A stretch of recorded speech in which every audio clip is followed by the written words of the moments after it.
This is kind of like a part 2 now. Hi everyone, hi! So again, I'm not on camera today or really on mic, I'm just dipping in and out on the microphone. So hey, we're doing the main quest story at the moment, so hopefully we're going to get a bit more progress done. We're just currently in a very suspicious place with all my lovely characters. And we're just going to see how we get on, really, because I just need to get some progress done. So thank you so much for lurking and chatting. I really appreciate it. My back's a bit sore today, so that's why I'm not on the camera. I'm kind of lying down, standing up. So I was just a little bit flare today. I'm okay, just a bit tired from walking about and stuff yesterday, so I'm good. But yeah, we're just going to chill and relax and play some Genshin, so do feel free to post in the chat. I am here, I am watching what you're saying. Thank you.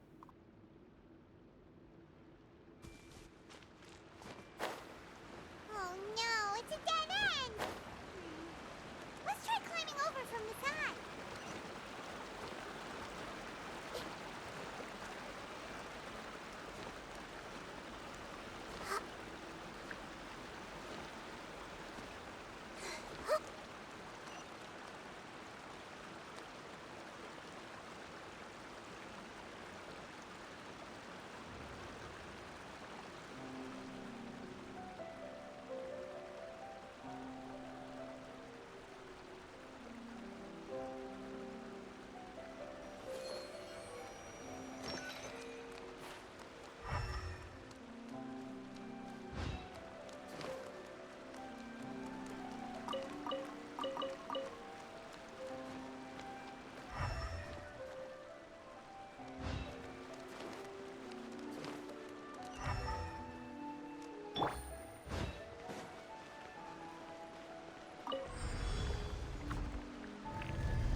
Wait, there's something wrong.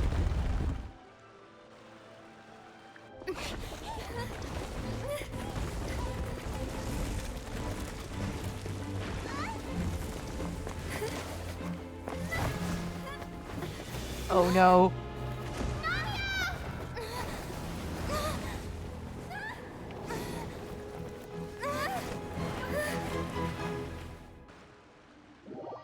Oh my god!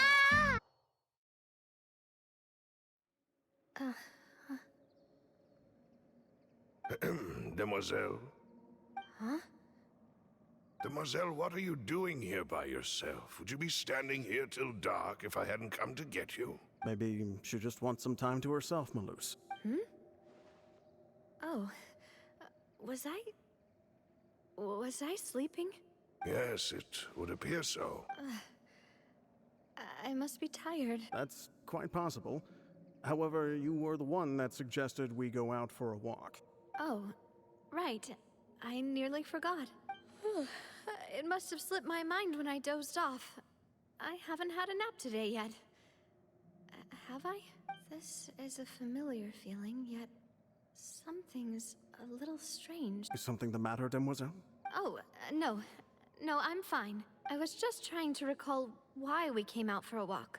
Do you remember Mr. Giverny? He'd requested our help before with foreign merchants who had a debt dispute with him, and we'd resolved the matter not long ago. We were headed to see how things were going with him at the moment. Ah, right. Yes. I remember now. Oh, Miss Navia. Ah, Mr. Maloose. And Mr. Silver, too. It's good to see all of you. How have you been? I've been great. Thanks to your help, those bothersome merchants finally realized that I wasn't the one they were looking for. Why, I wasn't even the guarantor for that person. They were knocking at my door day and night. Even my neighbor, Obina, was getting fed up with them. Sometimes force is required to calm someone down and get them to listen to what you have to say. That's right. Oh, by the way, Burnett, what was it that you wanted to give to Miss Navia again? Oh, yes. One moment, I have it right here. Miss Navia, these are some flower seeds that I prepared. Please take them. They're a very good variety, and they'll become very big and beautiful once they bloom. I don't know what we would have done without your help, so this is a little token of our appreciation.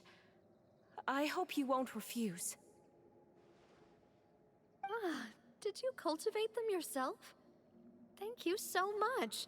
I'll certainly take them. Maloose, we do still have some empty flower pots at home, right? Why, we can have as many pots as you'd like, demoiselle. Perfect. In that case, we'll swap out some of the decorative plants for some of Mrs. Burnett's flowers. Very well. Wait. Something seems to be off here. Excuse me, madam. If I'm not mistaken, your name is Burnett, correct? That's right. Is something wrong? No, it's nothing. This is the first time we've ever met, but your name seemed familiar to me. I must have heard it when I was discussing things with your husband previously. I've heard this name before. Sometime recently, I'm sure of it. And why are there so few people around here? Where did everyone go? We must mind the time, demoiselle. We still have important things to attend to today. Huh? We do? Like what? Well, now, did you forget? Miss Navia, here you are. I've been looking for you. Please, come to the Opera House. Your trial is about to begin.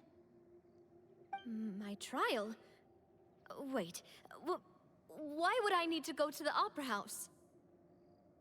Yes, she's right, demoiselle. It's just about time now, so we should get going. Oh? All right then.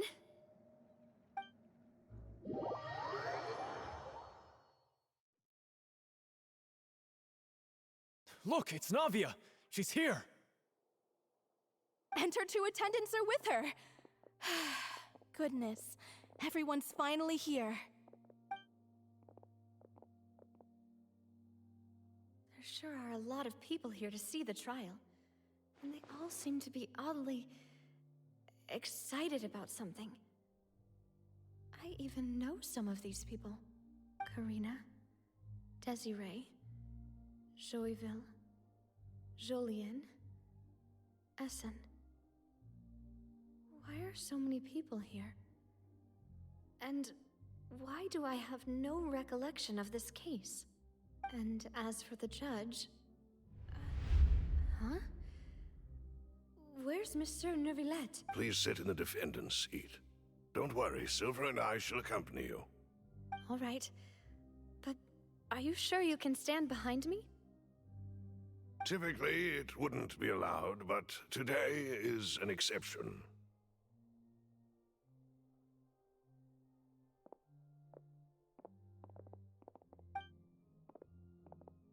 Hey, what kind of place do they think this is? Come on, do they have any idea what they're doing? Seriously. Enough with the whispering! Could someone please tell me where Monsieur Neuvillette is? And why I'm standing trial? My dear Miss Navia, have you not yet realized what you've done? In that case, allow me to explain. As all here know, you are Master Callus's successor, the head of the Spina di Rosula, someone held in high regard by every soul in Poisson. After you took over the Spina, you treated all of us just like the late Master Callus had. If anyone in need reached out to you for help, you responded. Not only you, but your butler, your subordinates, nearly everyone in the Spina di Rosula fought for the well-being of those in Poisson. Wait a moment. Aren't you just proving that I'm a good person? Yes, correct. Absolutely right. And that is why you stand accused. You have helped so many people get through so many difficulties. You are one with us. We are inseparable. We are one big family, all of us who are from Poisson, inextricably linked. And with you being so important, We couldn't possibly do without you. Therefore, this fair and honorable court shall declare you guilty, and you shall stay here. You will be together with us forever. Huh? What are you saying? Everything you have said is correct. I have indeed done a lot for my hometown, and I would be willing to be with you all, but what is the purpose of having me stand here like this? What is there to discuss? Ah, well, if that's what you think, then I have no further comments. How wonderful, Miss Navia!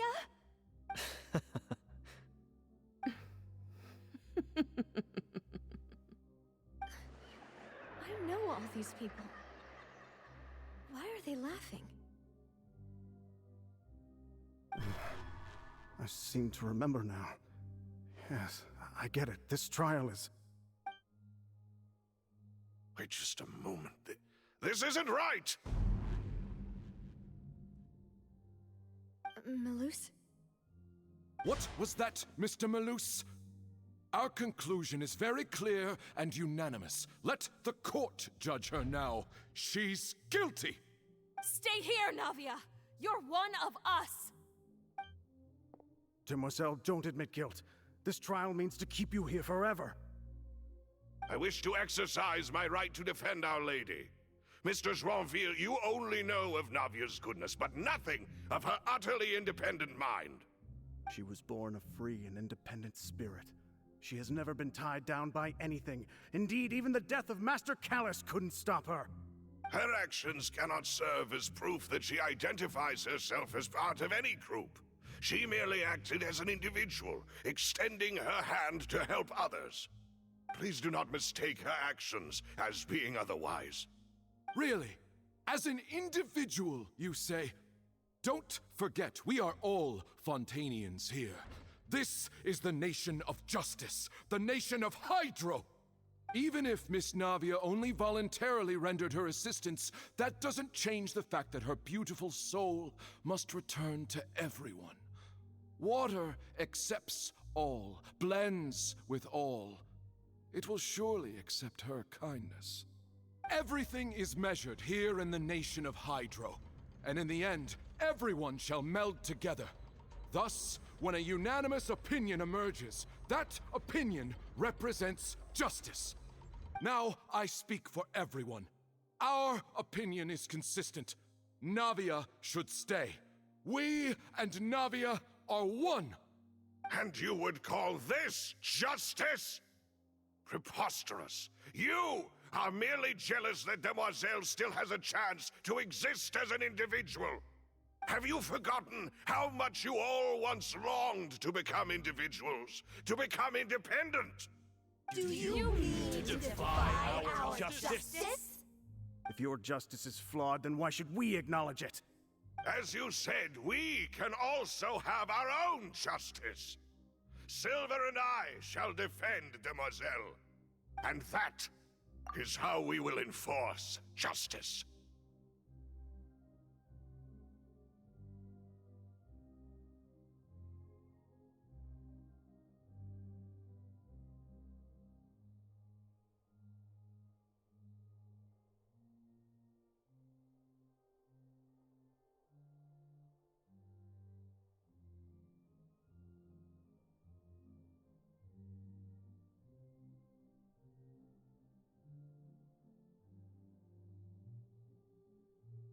Ugh, my head...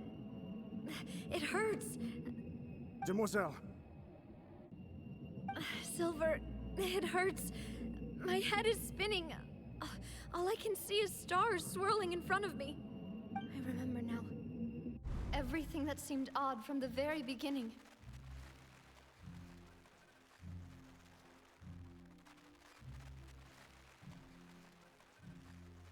Karina, Desiree, Joyville, Jolien, Essen, and Mr. Giverny and Mrs. Burnett, who we met earlier. Even Malus and Silver. I don't want to admit it, but they're all dead. Don't be afraid, and don't admit guilt. We will protect you to the very end. Absurd!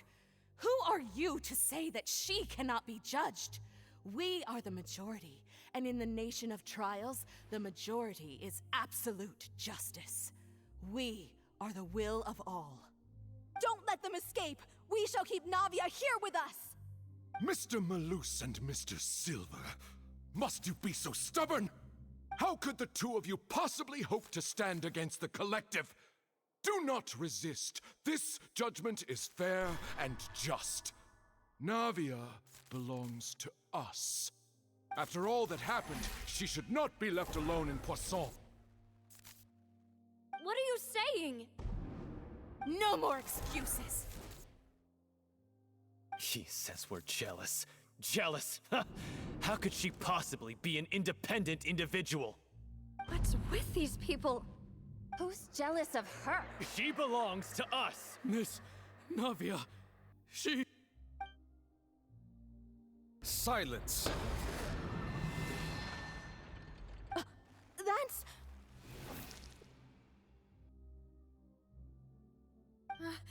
Monsieur Neuvillette! Such commotion is prohibited in the court. The accusations you just presented are nonsense and cannot constitute a proper trial.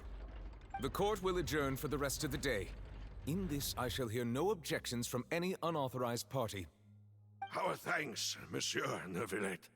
Please leave with me, Miss Navia, while there is still time. But...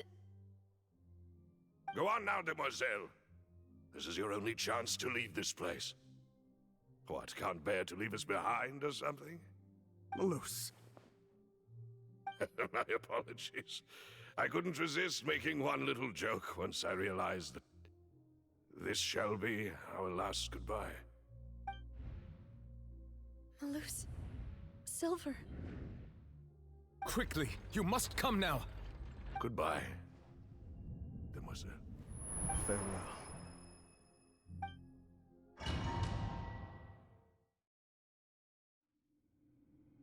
No, wait! Oh my Just god, a so second! sad. Navia? You're awake. Good. I must have been dreaming. Malus and Silver were still alive, and they were defending me at some insane trial. It looks like you're all right. Did all the sad feelings cause you to have a nightmare? Paimon could give you a hug. The ruins you were exploring suffered a cave-in. When I arrived, I found you falling toward the water. You were just about to be dissolved within, but I...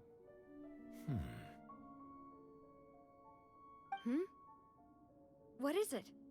I think I saw 2 Oceanids protecting you.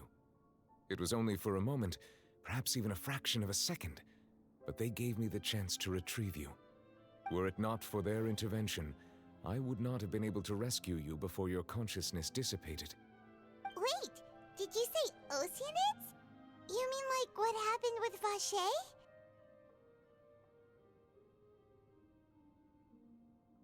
Perhaps those 2 Oceanids were the people you saw in your dream. I always told them that they didn't have to protect me. To think that they'd keep doing so even after death.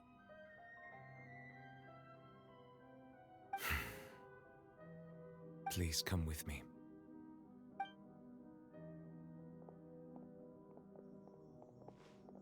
Neuvillette, are you okay? Oh, I am quite all right. Perhaps there's something we could chat about? Why do you look so stiff all of a sudden? Oh, Paimon knows. You're the type who feels awkward when there's nothing to talk about, right? I merely thought that we should give Navia some time to herself. Huh? Why didn't you just say so then? Don't you think it's even more awkward to call us over like this and then have Sigewinne. I hope all is well with her these days. Her work in the Fortress of Meropide has not been too much for her, has it? No way! Don't worry. She's doing fine down there. She's an amazing head nurse. I see. Well, that is good. I have always worried that Sigewinne would need a lot of time to understand the world of humanity, just as I have. Oh, and the Duke also says hi! Even though Sigewinne made him do that. He hopes that you haven't been overwhelmed by all that's happened lately. Thank you. I have indeed been busy lately, and I also hope that everything is going well in the Fortress of Meropide. He still doesn't know what to talk about. Let's chat about something else then.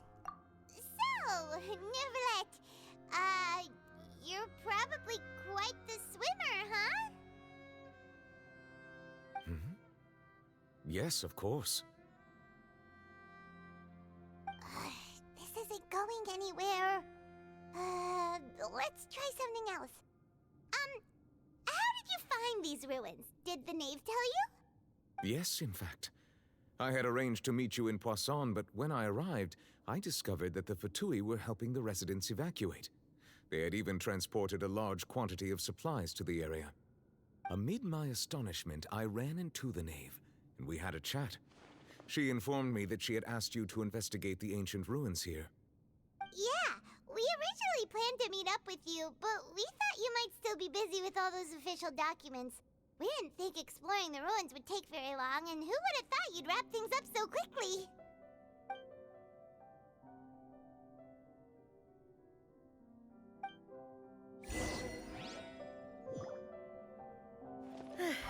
I'm sorry to have kept you all waiting like that. I'm feeling much better now. I guess we should get going again. Will you come with us, Monsieur Neuvillette? Yes, if you wouldn't mind my company.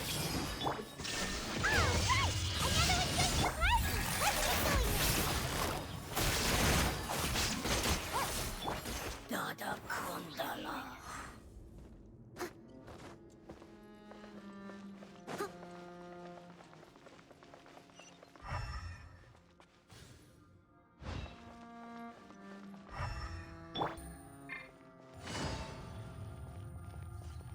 Oh no, another unstable path. Watch your step.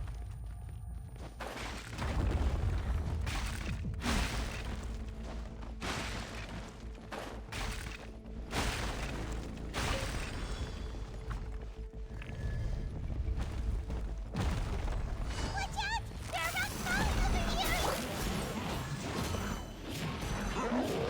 I must leave no stone unturned.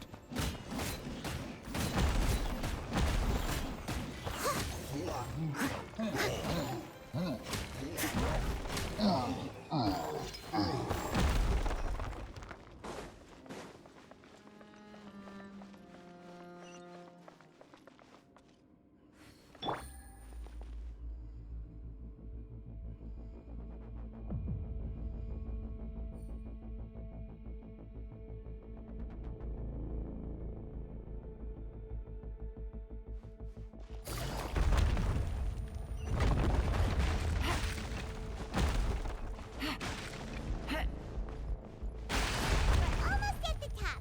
Keep it up!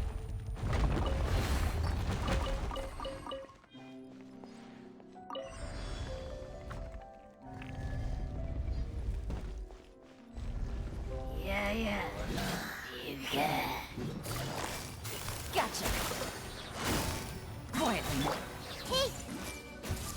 The Temple of Wisdom! Shine down! Inazuma shines eternal! Busted. No. Things are about to get dicey.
Hey, sweets. Thank you so much again for lurking in the chat and chatting with me.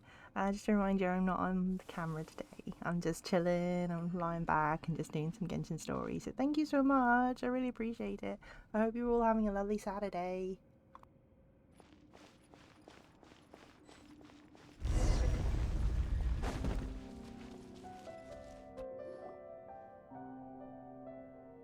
Looks like we've reached the end.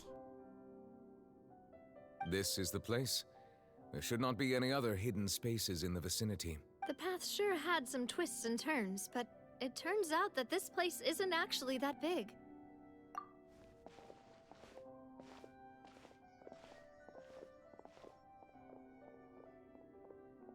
Stone slates? It seems like they were put here as an offering. Could we take them down and have a look? Perhaps we should just leave them be for now. There are 4 locations in total, but only 3 stone slates. The slate that should be in the first empty spot is missing. The surrounding walls also show signs of damage. There's something written below. Let Paimon see. Reason dictates that this nation be destroyed. I shall record the history of its future here in its past. It feels like someone left these slates and these words here for a purpose. But does he mean that Fontaine should be destroyed? That would fit the circumstances dictated by the prophecy, yes. Indeed, the slate's contents correspond to it. Take the second slate, for example. There's a person kneeling here. She seems so dedicated. And there's a whole bunch of other people behind her doing the same. She's facing this... what is this? Some kind of island in the sky? And is that Lady Furina in the third image? Did the Hydro Archon fall into the water? And is that a ring of people around her? Paimon doesn't quite get it. Are they all in the water? The fourth image. I know this one. This exactly matches the content of the prophecy. The people will all be dissolved into the waters, and only the Hydro Archon will remain, weeping on her throne.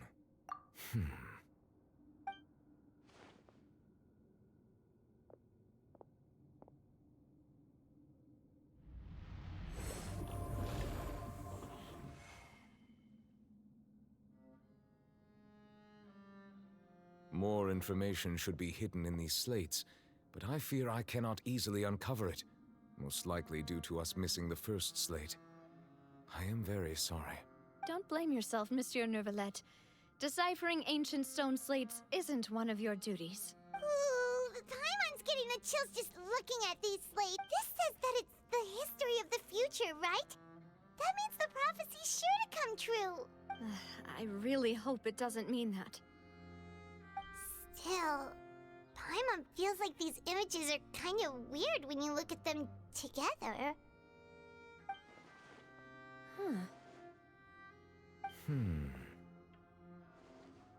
That's right! If the images are in chronological order, shouldn't the fourth, the waters drowning Fontaine, come before the third, where the Hydro Archon herself falls into the water? And yet the order is reversed here.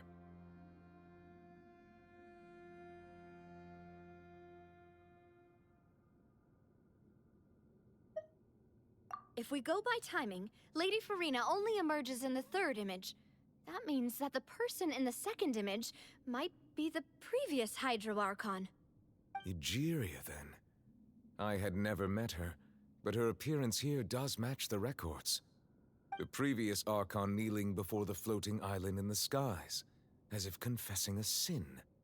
Did she herself commit that sin? And if not, why would she be in such a posture? Also, I'm still wondering why these ancient stone slates are here at all. Judging from their contents, could this place be the origin of the prophecy? Does that mean that someone, or some people, once saw these slates? But who would have created these slates and left these words here? It seems that any further clues will have to come from Furina. In that case, there's no time to lose. There's nothing else to be gained here, so let's head back first. Yeah, we'd better get somewhere safe for now.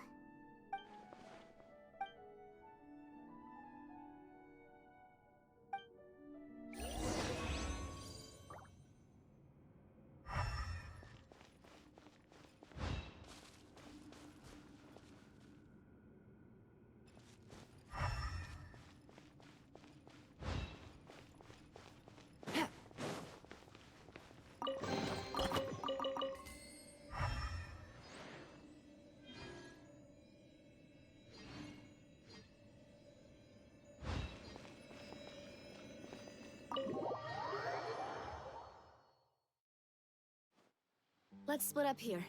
I'm going to check on what's happening with the Spina. You know how it is. There's some things you just need to be there for yourself. You still have energy for that, Navia? Paimon's already beat!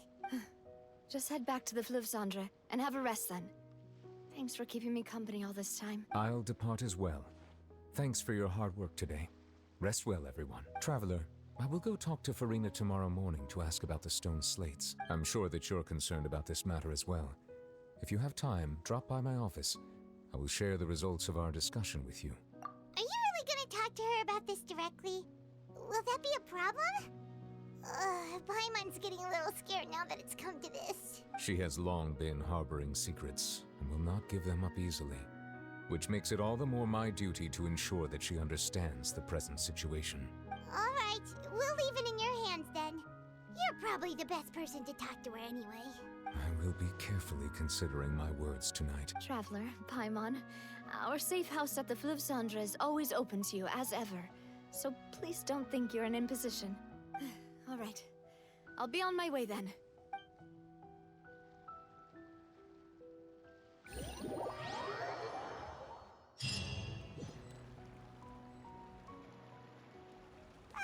We're finally back! Welcome back. We've got a special menu prepared for you two tonight. Yay! And there's good food too! Navi, no, the boss is the best. Ooh, desserts!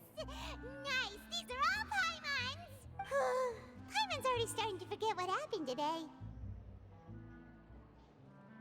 Oh, that voice.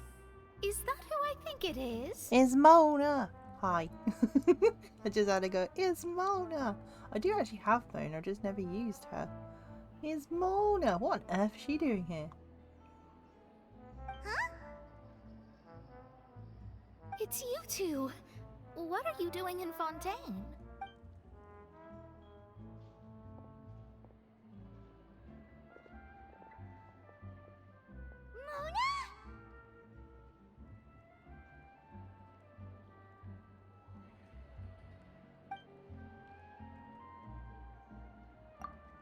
Seriously, nobody just uses a scry glass whenever they've got time to just see who they'll meet on the road. Still, we didn't expect to see you here. Wait, you're not a Fontanian, are you, Mona? Well, I have some business to attend to here, so I booked a hotel in the city. I was just out for a stroll when I bumped into you. Quite unexpectedly, if I might add. Why did you think I was from Fontaine, though? Is that because Magistus doesn't sound much like a Mondstatter surname? Yeah, let's go with that. Well, I used to have my own surname, which was, well, some other thing. Either way, the old hag told me when she took me as her disciple that the first step to being a great astrologist's pupil was to change that name. There was nothing for it, really. She really is amazing at astrology, so I changed my name to what it is now according to her wishes. To my surprise, however, Magistus is not the name of some ancient house or clan. It isn't? Nope.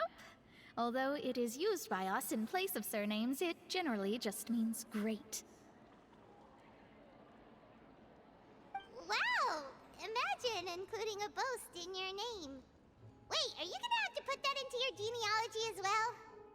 I reckon so. In any case, I'd give my disciple a name like this as well, if I were to take one.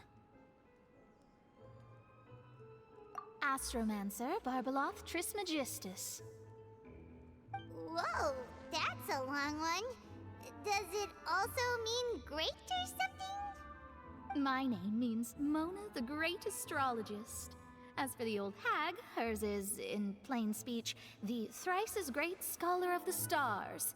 Just take it as a title specific to astrologists. Thrice as great? That's so petty. I know, right? That's just how she is. She used to call herself Magistus, actually, but when she took me in, she changed her name to Trismegistus. Talk about excessive. Magistus is thus the calling card of our school, so to speak, which makes it about the same as a surname. It's all right if you don't get it. You can look into it further should you need to study astrology more deeply. That sounds terrible! Ugh. But anyway, you're not Fontanian, are you, Mona?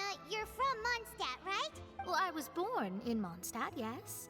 My parents migrated to Dornman Port, and I traveled with the old hag for a while, after which I settled down in Mondstadt City. Oh, that's a good thing then. At least we know you won't be dissolved by Fontaine's waters. Speaking of that, I'm sure you're aware that a bunch of things have happened here in Fontaine, right?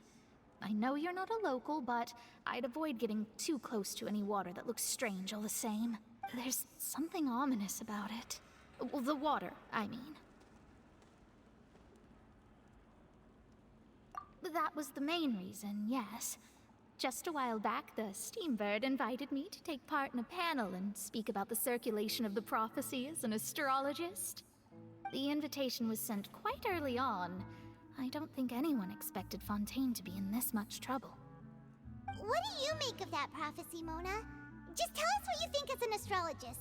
Your word would go a long way to make things more certain and less scary. What I can tell you is that I'm an astrologist, and that this prophecy concerns the fate of Fontaine, even that of all Tevat. Ascertaining this is akin to reading the fortune of the whole world. I'm afraid that this is not something that just anyone can do. If I could do it, you would no longer call me an astrologist, but a visionary. But on the flip side, the prophecy is so huge and powerful that it must surely come from a powerful visionary. Its contents involve the fate of the world. Disregarding it would be a mistake. A visionary? Sounds really powerful and all, but does such a person really exist? Of course. The old hag could do it, and I'd bet there are others amongst those Hexenzirkel colleagues of hers who could do something similar.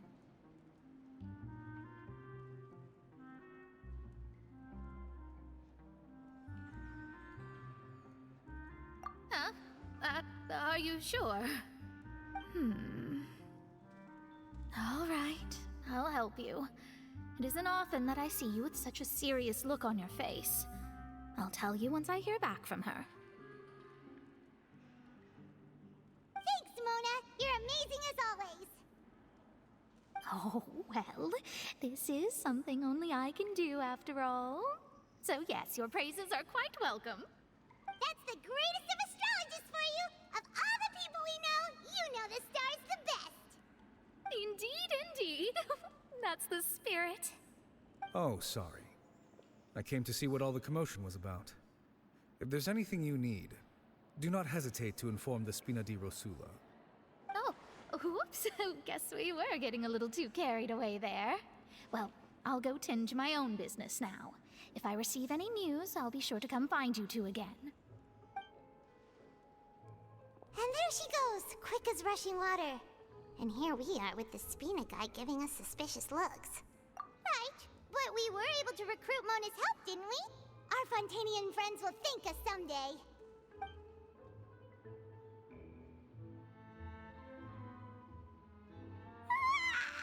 Good morning. To be honest, Paimon's still feeling kind of sleepy. But it's time to get up, Traveler. We agreed to go see Neuvillette, so let's pack it up and get going.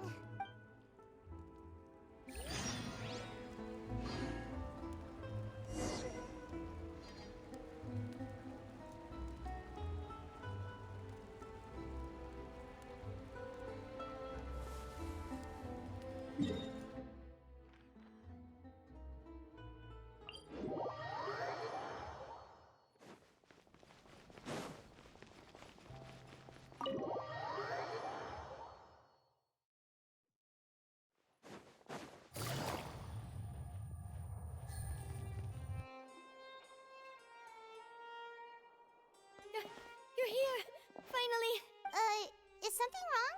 Monsieur Neurvalette and Lady Furina, they seem to have gotten into a dispute. Please go see for yourself.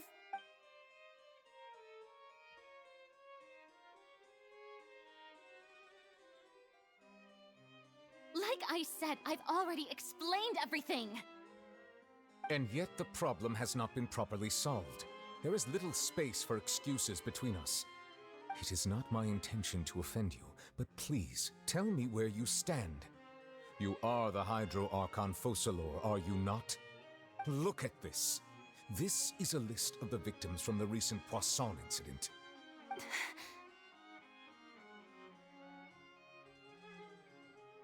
You mean... they're all... We did not arrive in time to avert this disaster, and I will not have it happen again. I will say this once more. You must tell me everything you know. Yesterday, I found 3 stone slates in some ancient ruins near Poisson. Do you know anything about those? Seriously? You're questioning me like this is a court case now. I don't know anything about that. But you found them in some ancient ruins, you say? That's correct, which is why I came to ask you some questions.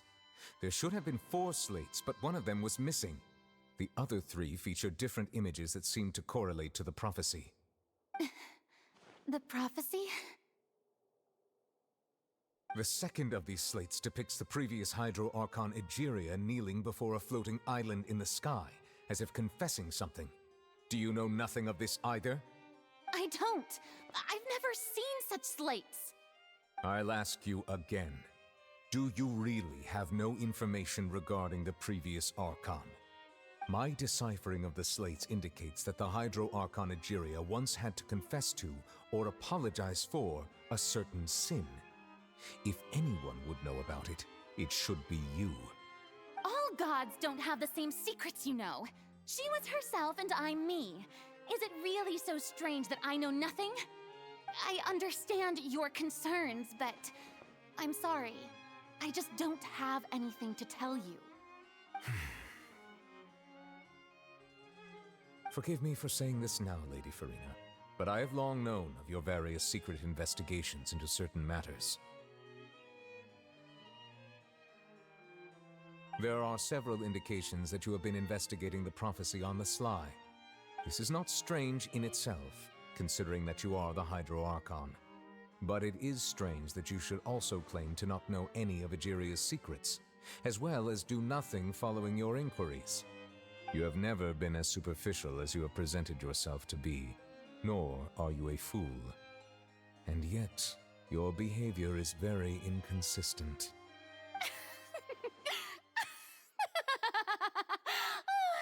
So you've been watching me all this time, have you? I didn't think you were that type. You... Well, since you know about my secret investigations, then you should know I'm actually working to take care of it. There's no point questioning or suspecting me. You're the Eudix, but you're still my subordinate. You should be following my lead. Just trust in me. You're Archon, and do as I say. Never mind whether you can truly convince yourself to or not. It'll all turn out fine. That's all I have to say. We do not discuss this matter again. Oh, the opera's about to start. Toodles!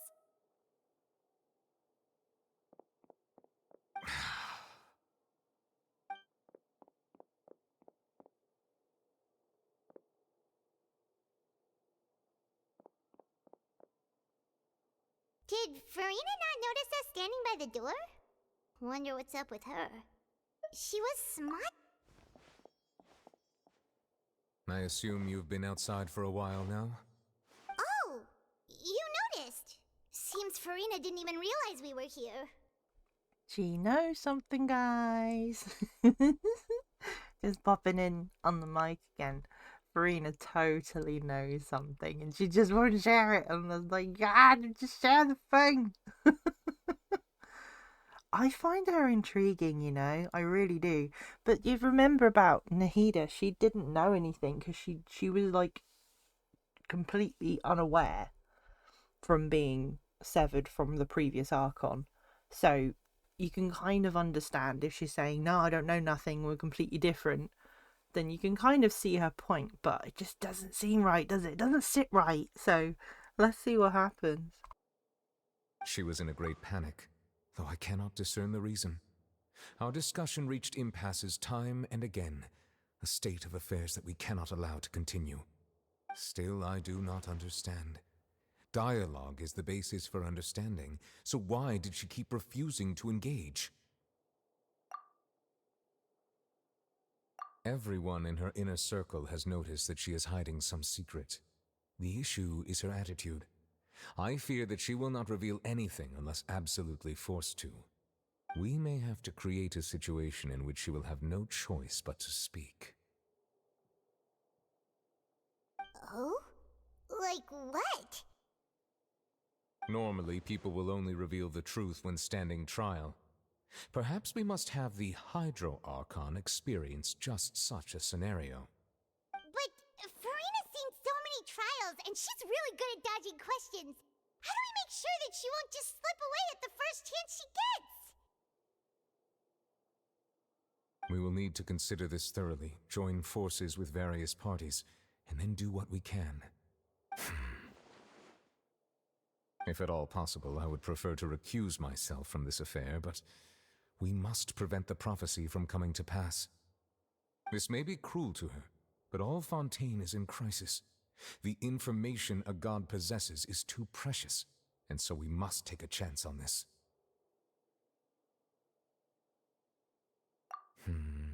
But who will lend us their aid to do such a thing?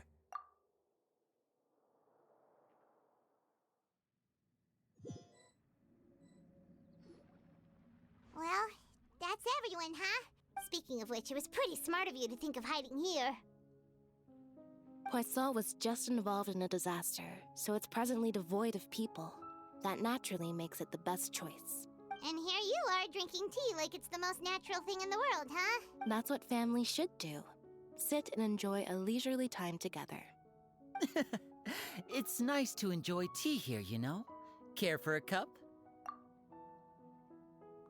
I mean, who can say no to tea? There's never a no question answer to that. You know, you have to say yes. Someone goes, would you like tea? The answer is yes. Lend me your ears, everyone. Or perhaps one of you might like to start us off. How about you, friend? Me? No, I don't think I can. Then, how about you, good sir? I fear that I will cause the mood on this boat to become as somber as it is in court. Well then, I guess we're lucky we've got a local like me to organize things. Wonderful, the spotlight at last. I guess I'll be facilitating things from here. That was a little long-winded, don't you think? Oh, you might be right. Anyway, to cut to the chase, our friend here, the Traveler, has brought us together to discuss something. As for what that is, well, let's start by saying that we'll be pooling our efforts together to create a series of traps. Oh, how intriguing. Well, it's just an expression, really. One that I just learned from Chlorand, and used on the spot. So, let's invite her to explain in detail. A round of applause, please. Huh? Didn't you say that you would be facilitating this? Oh, come now. Your work doesn't involve much public speaking, right? This is a good chance to practice. I see. And what does my boss say? He is glad that you consider him your boss. Do go on.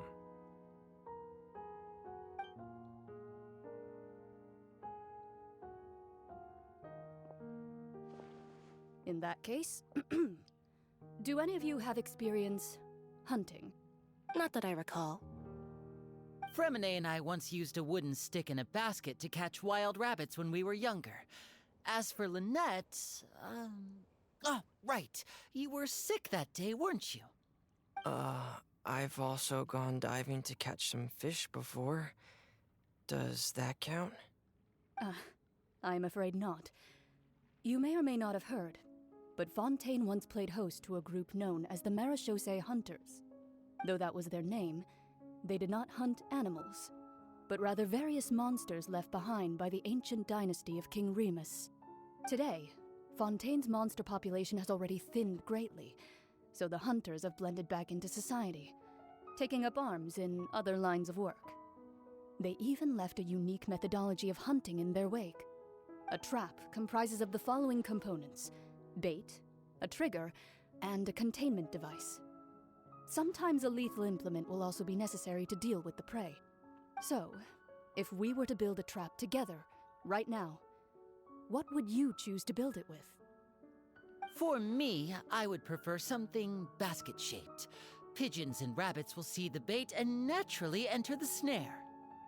Our line of work requires a deft hand, and we're some of the best in the industry, so you can count on our techniques. You used some of those techniques while moving the people of Poisson, didn't you? My subordinates mentioned that you even performed some magic for the bawling children. Yes, and I even managed to gather some intelligence in the meantime. I'm quite the multitasker if I do say so myself. I'm afraid I can't claim that as my strong suit. I prefer more stable methods, like placing bait in the water and waiting for the fish to come within reach.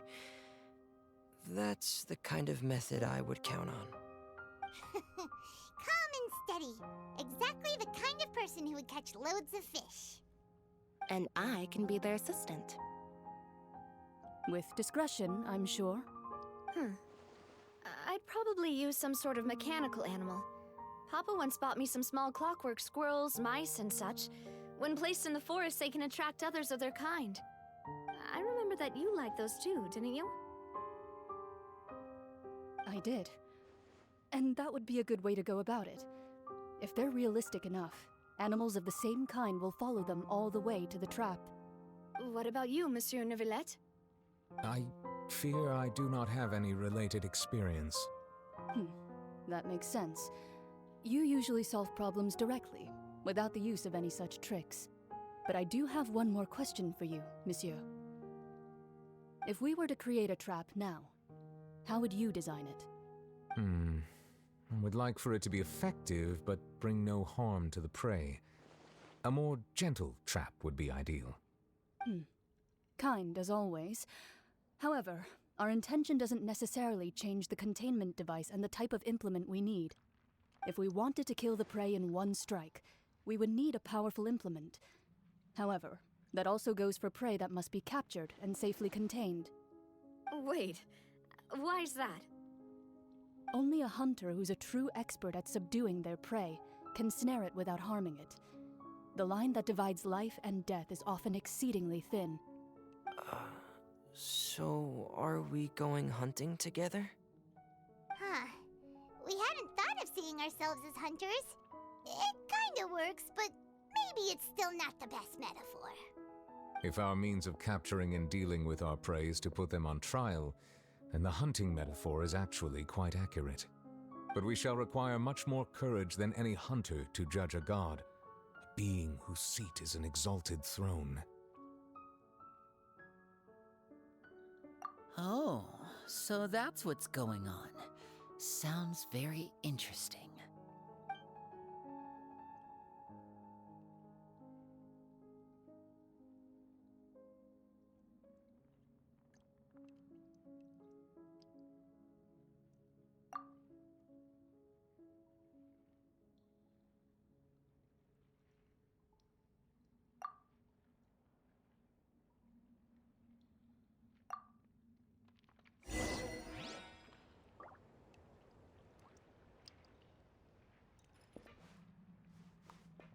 Hey sweets, I'm back. So we need to make a trap, which is very interesting. I'm not sure how we're going to do that, but I'm very intrigued. This stuff's getting good.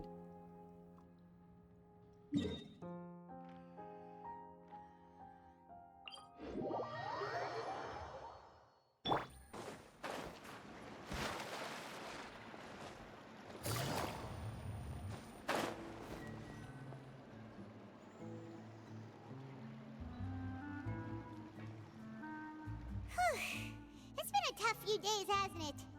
So much has been happening. Paimon didn't think the meetings would go on for so long, but everyone seemed pretty fired up, huh?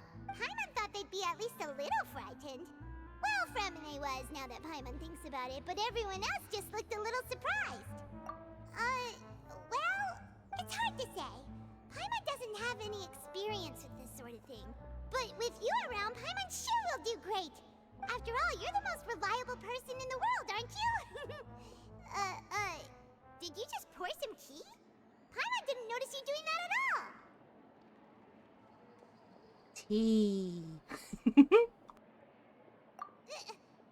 what's that? Paimon's never seen that cup before. Don't be frightened. I'm just joining you two for tea. I merely refrained from saying anything till now. Who's that voice? But there's no one here. Aw, have you forgotten me already? Wait, you are familiar. You're the voice we heard from the sky in Sumeru. The voice from the sky, I fear that description is wrong. Though, not completely wrong. You're feeling lost now, just as you were feeling previously. I sensed that confusion and thus came to you. Guiding people is an irresistible hobby of mine, after all. Consider me a passerby, just accepting a commission from my friend's disciple on a whim.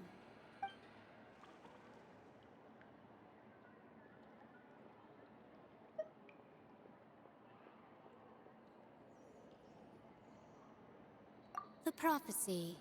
Yes, what has been prophesied will be fulfilled. You may view such things as the history of the future. What? Then is there any way we can stop it? I believe you have witnessed a failed attempt with your own eyes. Can everything in Tevat so easily be changed? So you've caught on. Just as prophecies are usually only the future as seen from the perspectives of the gods, could things be happening in hidden corners where the gods' gaze does not fall? Are the things that you shall see different from the fate that the gods perceive?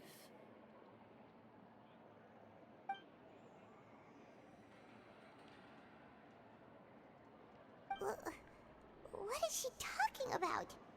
It all sounds really impressive and important and stuff, but it also sounds kind of scary.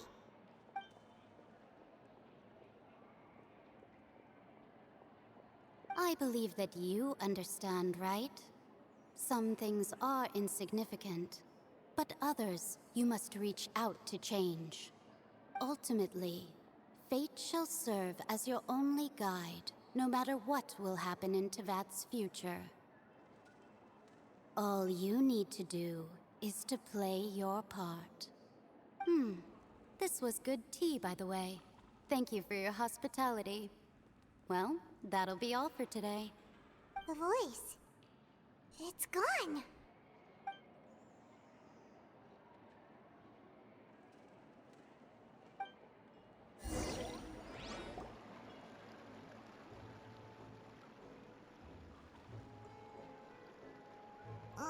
What? I want to hear someone talking. All right, coming.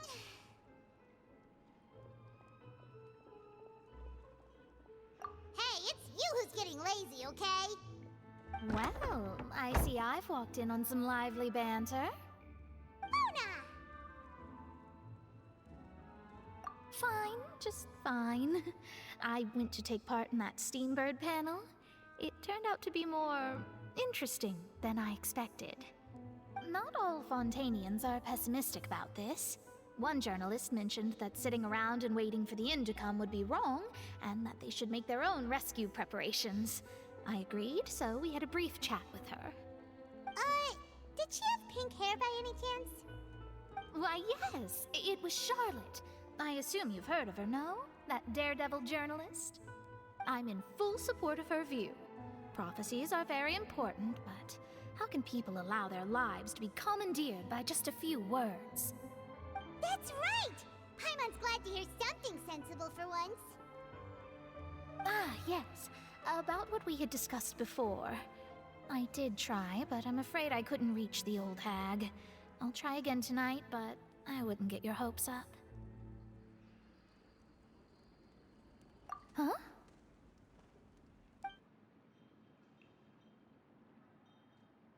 Goodness gracious. Are you serious? She said that even the god's gaze has blind spots. Pretty bold if you ask Paimon. Most people would believe the gods to be all-knowing, right?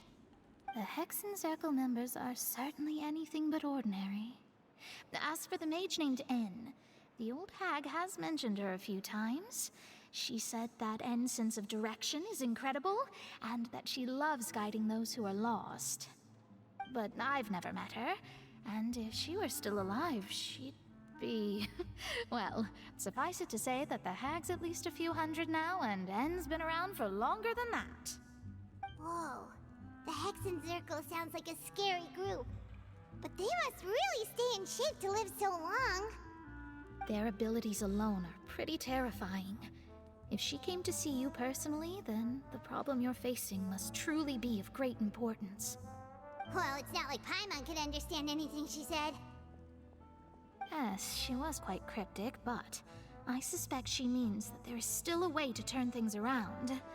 She didn't say when or what that would be, though, so... perhaps it is something that you cannot know right now.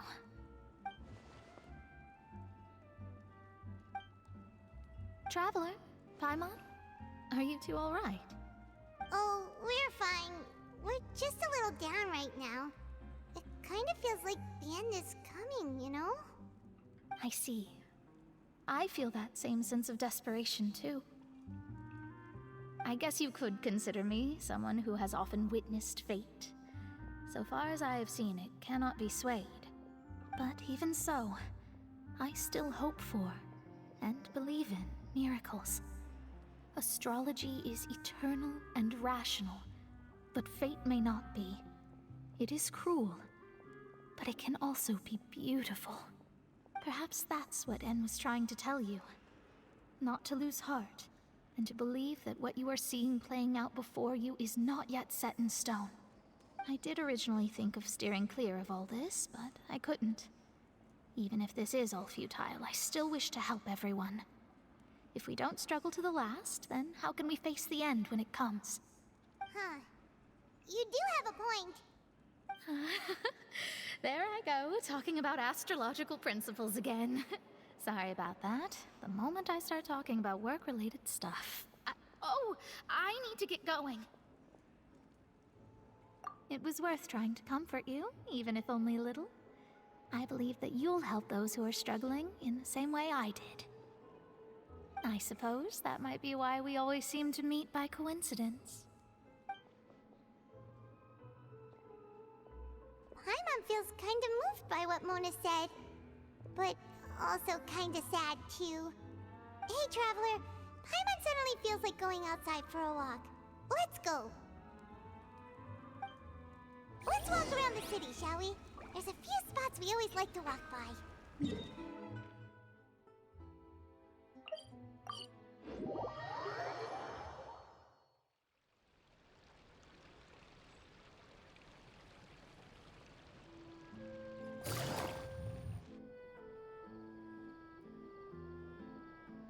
Over here.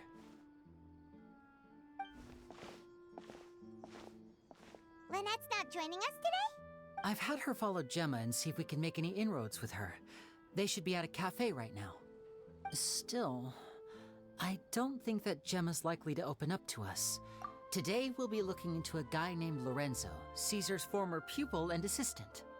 When Caesar passed away, all the stolen goods discovered in his home were confiscated and returned to their rightful owners. But Lorenzo was the only one privy to all his magic secrets, and he inherited his craft. Before long, Lorenzo was the next big magician in town, his fame surpassing even that of his master, and it made him very wealthy. He's since left the magic scene though, and these days, he's a wealthy businessman with his fingers in a lot of different pies. I had to pull a lot of strings, but I managed to get him to agree to a couple of drinks with me. Be warned though, I hear he's got a hair-triggered temper. We'd best be careful.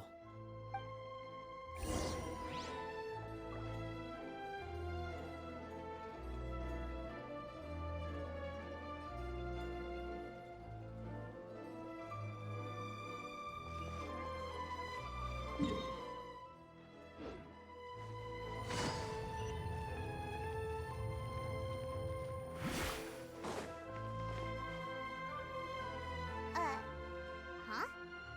Our names are written in this newspaper. What's going on? Let Paimon see! The underwater stronghold, the Fortress of Meripede, has continued in its noble autonomy, but that does not mean that others cannot interact with it. My recent attempts to enter the fortress bore little fruit. Huh. Guess Charlotte still hasn't given up on that. Thus, did an Outlander friend become the focus of this report? A blonde adventurer with their white fairy, legends trailing in their wake. It is said that this mysterious traveler once visited the underwater fortress. So while the fortress's interior remains a mystery behind closed doors, do not fear, for the tales of the traveler contain surprises in spades. Journalist Charlotte's biggest scoop yet, the Traveler's Trail, World Walker. Huh. Charlotte took so many awesome photos of us and we never even noticed her. She hasn't been able to get a hold of anything at the fortress, so since we're easier to find, she's using us as the subject matter instead? Ugh, seriously? Well, fine. Those headlines and photos do look cool, so Paimon will forgive her this time.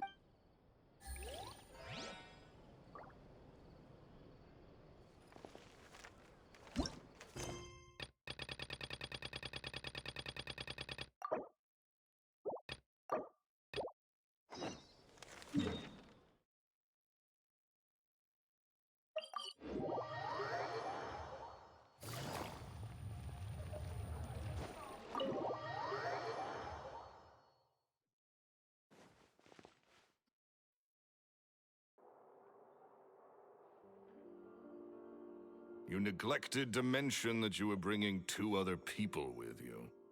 My apologies. These 2 are my assistants. When they heard that I was meeting with the former magic maestro himself, they begged and pleaded with me to bring them along. And if it's no trouble, a couple of autographs would really make their day. Oh, forget the pleasantries, just sit.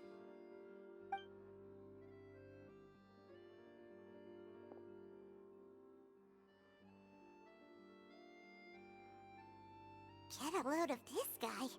Forget the pleasantries, he says, but he looks pretty happy about Linny stroking his ego. I only agreed to meet since we're both magicians. Do me a favor and cut to the chase. I have more important things to do than drinking. Much obliged, sir. As it happens, the matter I want to address is also related to magic. Yesterday morning, a warning letter from the Phantom Weasel appeared on the entrance to the Opera House. He claims to be planning something for the same evening that I'm scheduled to do a magic show there. As such, I believe that I may well be his target. I have to get to the bottom of this to ensure that my show can go ahead as planned. Naturally, any investigation into the Weasel starts with a few questions about Caesar, who... What is there to investigate? Caesar was the Weasel and he's been dead for 10 years. So what if some sick creep thought it'd be funny to write a warning letter? It changes nothing. Are you trying to tell me you actually bought it? Please, sir, no need to get so worked up. I do concede that a copycat is but one possibility. Possibility? It's a fact, Linny. Look, my patience is limited, so listen carefully while I'm still willing to put up with you. The Weasel is dead. Period. Everyone knows that, so do yourself a favor and quit this investigation. It'll lead you nowhere. Look, if this affects your magic show in any way, I will personally compensate you for any losses. Oh, sir, I'm honored, really. But this isn't about finances for me. My pride as a magician is what's at stake here, Lorenzo. Copycat or not, this person has thrown me the gauntlet, and I must meet their challenge head on. Your pride? Don't mince words with me, boy. Just tell me, what exactly are you seeking to do? I want to find out the Phantom Weasel's true identity. I have to know for myself what really happened 10 years ago. What would that accomplish? And what do the events of 10 years ago have to do with you, anyway? Look, you of all people should know that a magician never reveals their secrets. And in any case, dead men don't talk.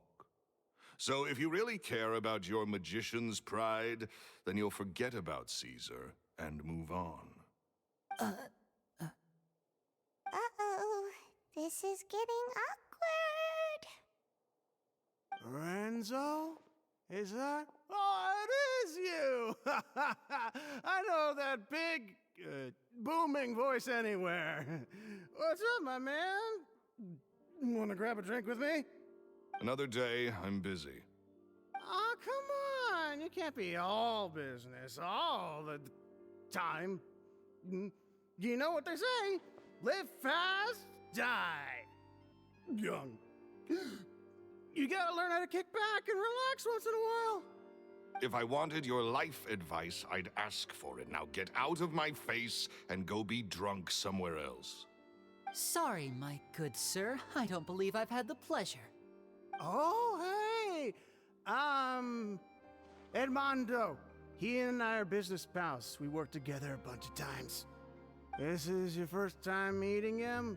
Oh, he's always like this. Foul-mouthed and hard-nosed. Never heard a kind word out of this guy the whole time I've known him. And he wonders why he can't get a girlfriend, despite being, what, pushing 40, 30, something? Anyway, point is, a lot older than when he first got rejected by the girl he was into. And he's still into, from what I hear. Shut up and get out of my face. Another word out of you and you can forget about doing business with me ever again. Do I make myself clear? Sorry, I may have had a little too much to drink. All right, I'm gonna leave. Don't work too hard.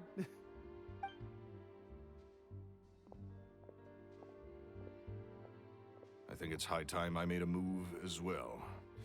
If you really want to investigate this, Linny, be my guest. But if nothing good comes of it, don't say I didn't warn you.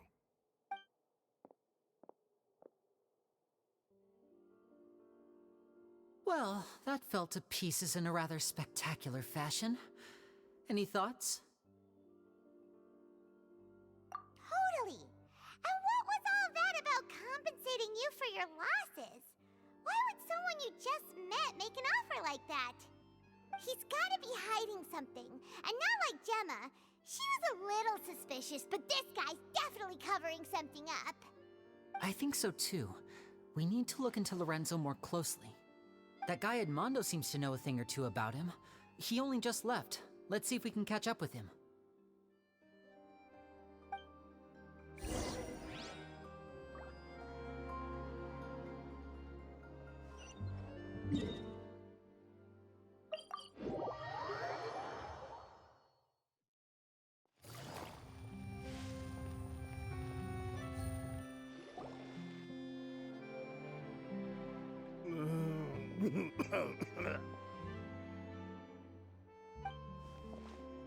You okay there? Who are you? Oh, it's you guys. Don't worry about me. I must have had one too many. I just need to ride it out. I say way too much back there, didn't I? Yeah, I nearly talked myself into complete financial ruin. Note to self, no more drunken chats when Lorenzo's around. So, he was serious about threatening to cut you off? Ugh, Paimon knew he was a bad egg. Hey! Keep your voice down. Don't go prying into Lorenzo's personal affairs. What kind of bad things? Don't even ask. I'm sorry. I'm gonna have to cut this conversation short. I'm not cross. And take it from me, trouble with Lorenzo is one thing you don't need in your life. You saw him flare up back there. I don't know what you said to him, but clearly it touched a nerve. That's not a good sign. You're too young for this. Don't get in over your head. I'm leaving.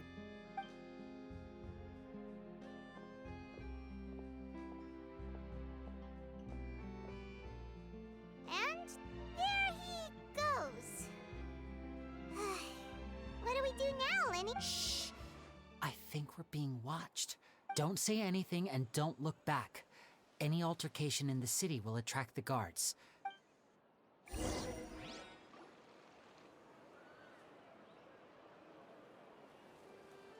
We're here! Paimon's hungry. Should we go in and get something to eat?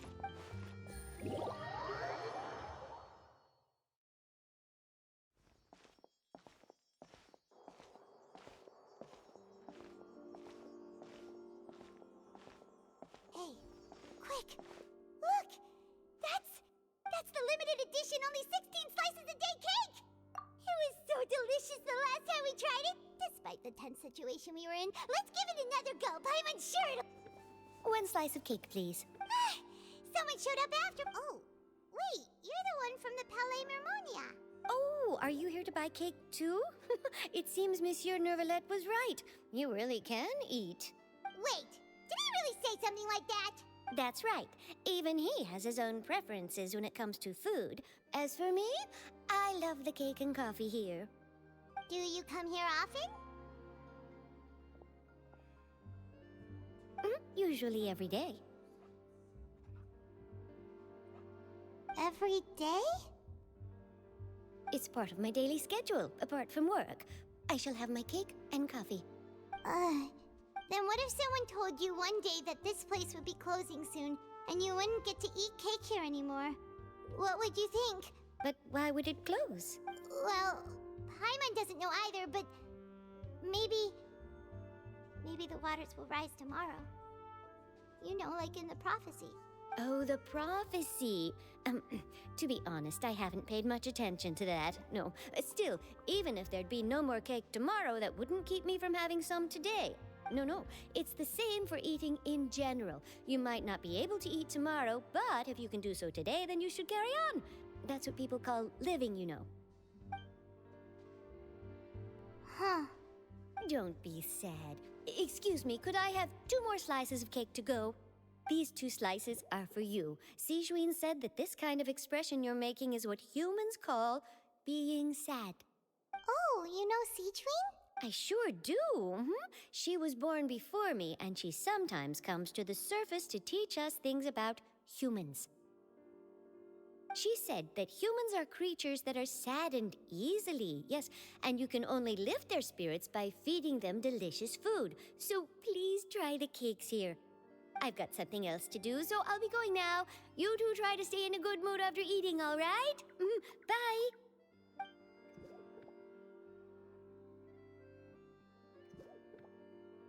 And there she goes. All right, let's dig in. Paimon's sure this cake will be delicious.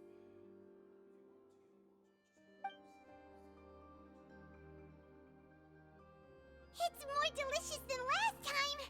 And the flavor gets even better with a sip of tea. It sure would be nice if we could come again tomorrow. Sure would be nice if we could always eat delicious food here.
Take it easy.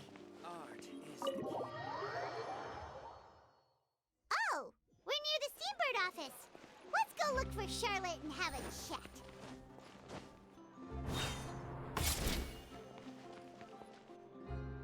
Wow! If it isn't the Traveler and Paimon! Oh, have you seen the article I wrote about you? Ha!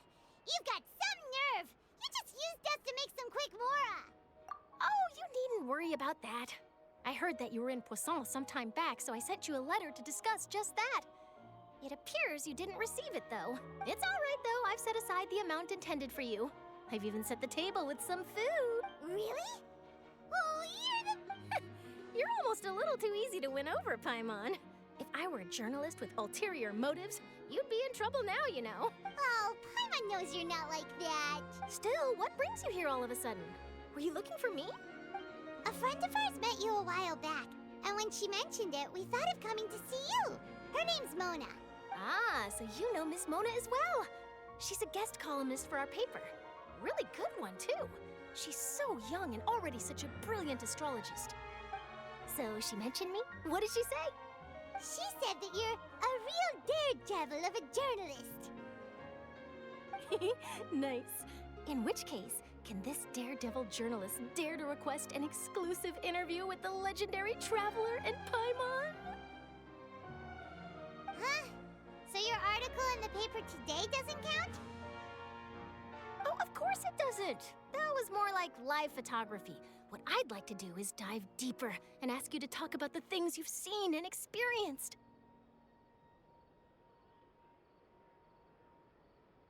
Yeah, are we even qualified enough? Why not? If I say you're worth an interview, then you're worth it. But not right now, of course. I'll need a few days to prepare. Oh, in that case, we'll just chat when you have the time then? Oh, so that's a yes? Ooh, splendid! I'll tell the editor-in-chief immediately. I'll have to apply for lighting, a venue, some props, and... Whew, so much to get done now. Talk to you later. Wait, Charlotte, Paimon's still got a question for you. And what's that? If, just for example, Fontaine were to be flooded tomorrow, what would you do today? Huh. That's the prophecy you're talking about, isn't it? I mean, I do hear about it often, but I've never once thought that the day could be tomorrow. If you're seriously asking, then I might try and think of a way to leave Fontaine. Oh, but I'm still a journalist first and foremost. That means I have a duty to be reporting from the scene. And secondly, I wouldn't forsake my homeland that easily.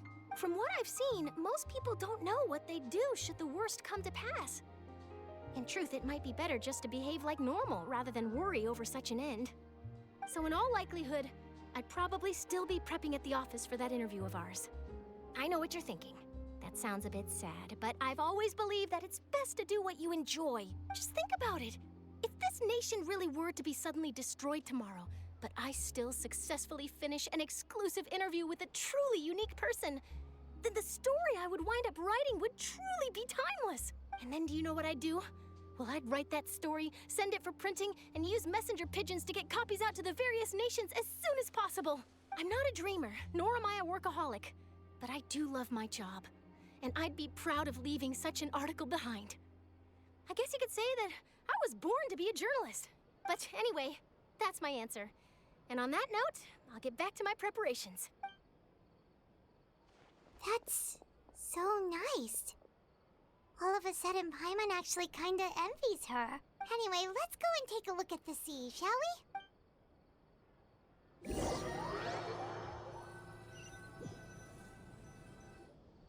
The sea breeze and scenery can be a pretty soothing combo, huh? Paimon's been thinking. If it wasn't Fontaine, but all of Tevat that would be destroyed tomorrow, where would we go and what would we do? No, Paimon should ask, if you could choose, what would you like to do?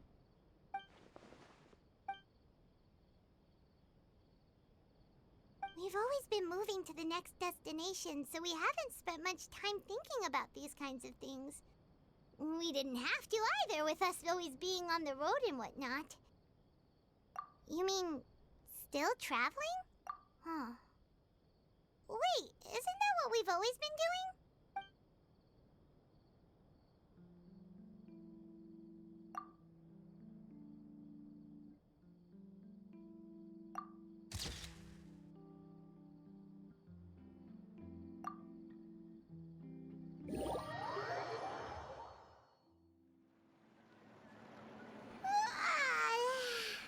Feels like you'll grow mold if you stay here long enough.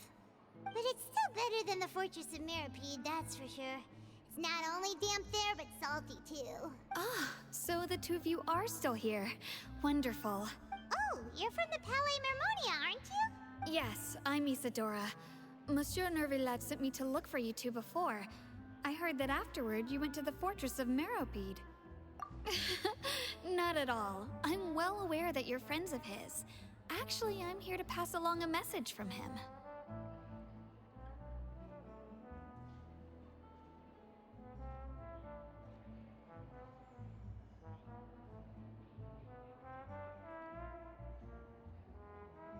Yes, inside the Opera House. The Maréchaussée Phantom has declared the incident a small-scale riot. A riot? Well, that said, I don't personally think it was that serious. Lady Furina was watching a performance at the Opera House, and while she was resting during an intermission, some other audience members suddenly started harassing her, loudly accusing her of doing nothing about the prophecy crisis. And before she could respond, others started to join in. The crowd continued to grow, and protests against the Hydro Archon started to break out. So people have started to put the blame on Furina. Guess they finally found an outlet for the pressure they've been under due to the prophecy. I agree. People will naturally rely on gods, as is customary. But the moment people feel threatened, gods are also the first to be blamed. So what happened after that? Is Furina okay? Seeing that the situation was spiraling out of control and that further argument was pointless, she claimed that she'd gotten tired of this and left in a hurry. The Maréchaussée Phantom had their hands full maintaining order and did not catch where Lady Furina had gone. Only when things had stabilized did we realize that she had gone missing. So, you mean she's still missing? That's right. The Maréchaussée has dispatched many people to search for her, but we don't have any leads yet. That said, I don't think there's much to worry about. She is a god after all. Even if she were to fall into the hands of rioters, what could ordinary people do to her? Good. Monsieur Nervillet sent me to tell you about the situation, but he didn't say anything else. Don't worry, this is more than enough to go on. Thanks for keeping us informed. Ah, is that so? Well, all right then. In that case, you two take care. I'll be heading back to the Palais now.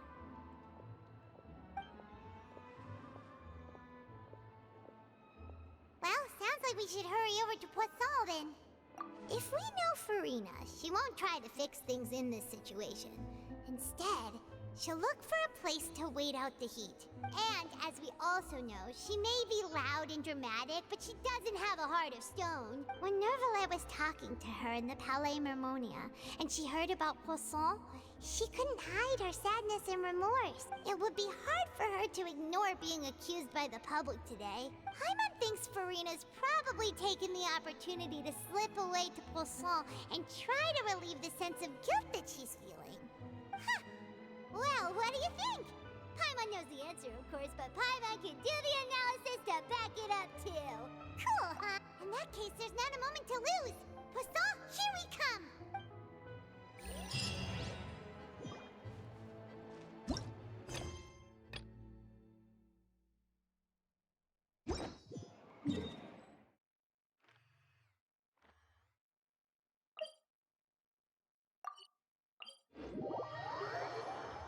This place looks deserted. Guess all the survivors must have evacuated already.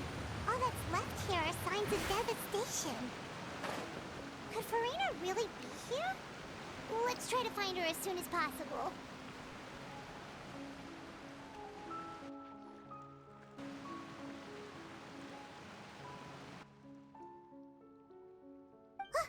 That's Furina, right over there. She really is here all on her own. Should I just give up? This is all meaningless. What was meant to happen did happen after all. Everyone's dead. I'm sorry.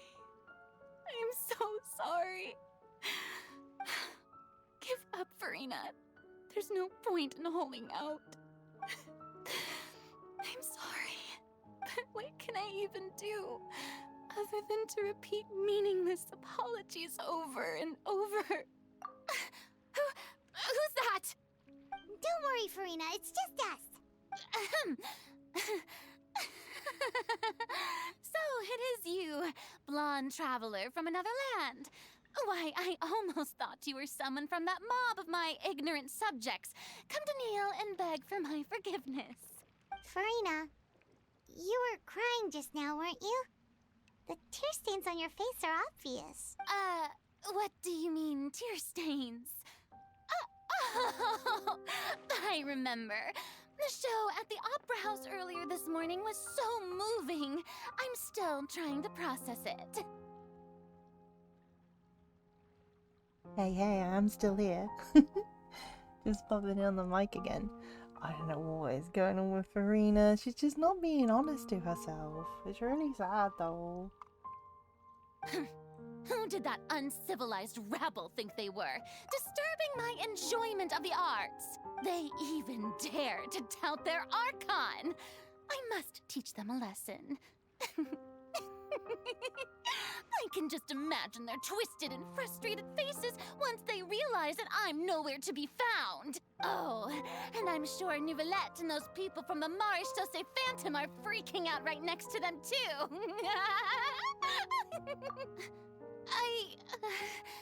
Of course not. Hey, there she is! The Hydro Archon's over there! Quick, after her! Furina, those people seem to be after you. They are? They're just some rabid fans who want to cut the line because they haven't been able to meet me in person, aren't they? That's against the rules. I can't let them get their way. Furina just ran off! Quick, we have to catch up with her!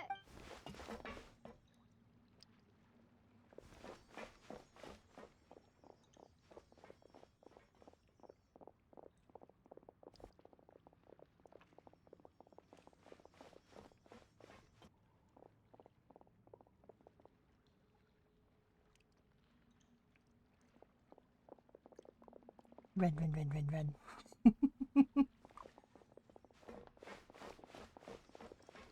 This should be the place, right? Hey, Furina!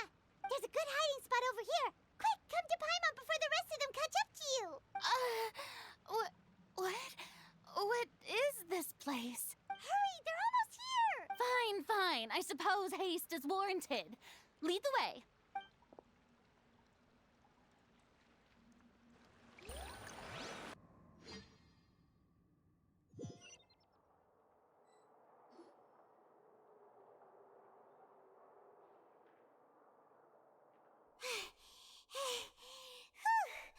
Paimon's exhausted.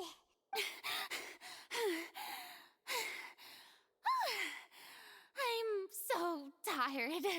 I totally thought they had caught me. No, I mean, I merely gave in to the sheer enthusiasm they displayed. You're right. Yep, that's a good girl. What's happening? The ground's shaking. Is it an earthquake? Yeah, a quake of this kind preceded the flooding in Poisson, didn't it? It can't be. It's happening again. Well, there's no need to worry too much about that. Nouvellette's made some emergency plans, so the evacuation should go a lot smoother this time. Yeah, I hope you're right. But the people of Poisson, they've already...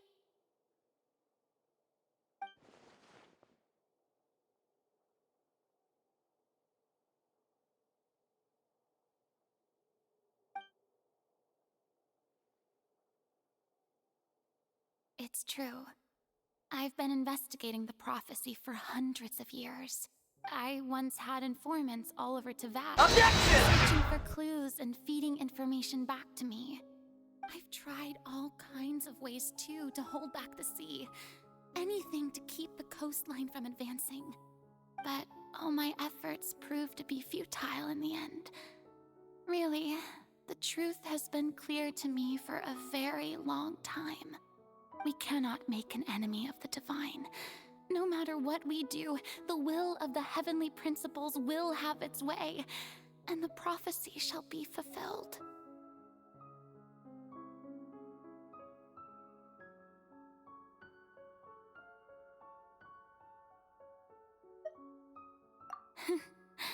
Give up. I do love the sound of that phrase.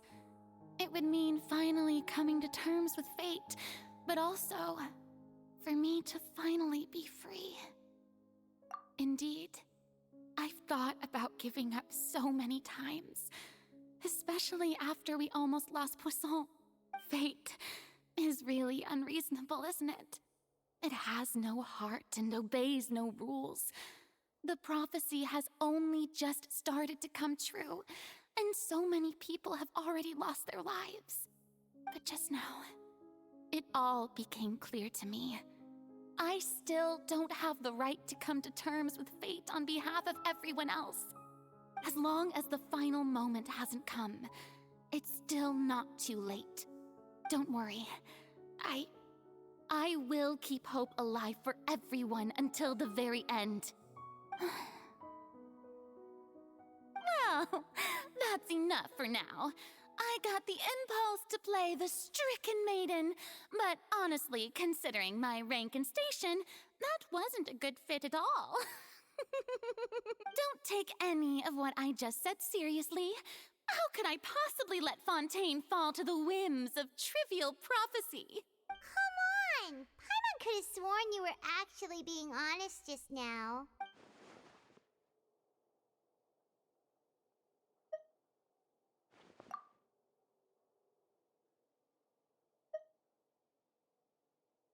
Share my burden.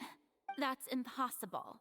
It was fated right from the start that this would be my duty alone. A witness. Yes, I've heard that you came to Teyvat from beyond the stars, yes. In other words, you never belonged here. And if Teyvat is, in its entirety, a show on a stage, then you're just a spectator, aren't you? If that's the case...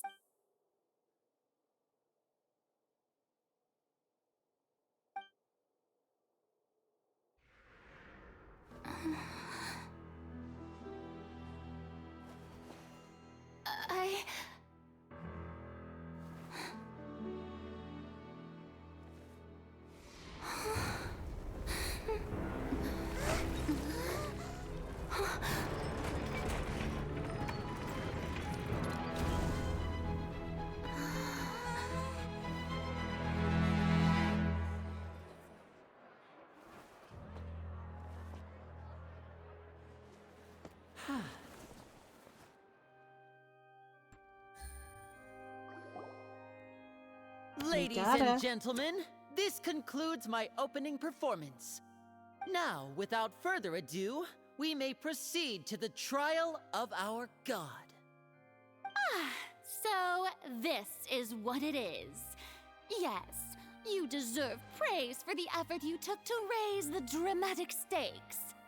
Do not forget, however, that I am Focalor, the god of justice, the embodiment of justice itself.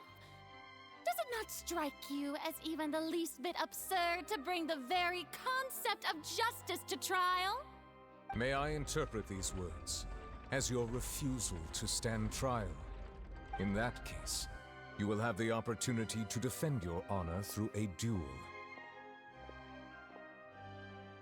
You would draw your blade against a god?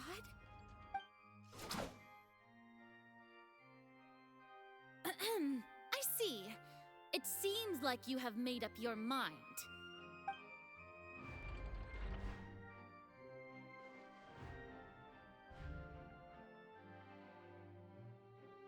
Paimon can't believe it.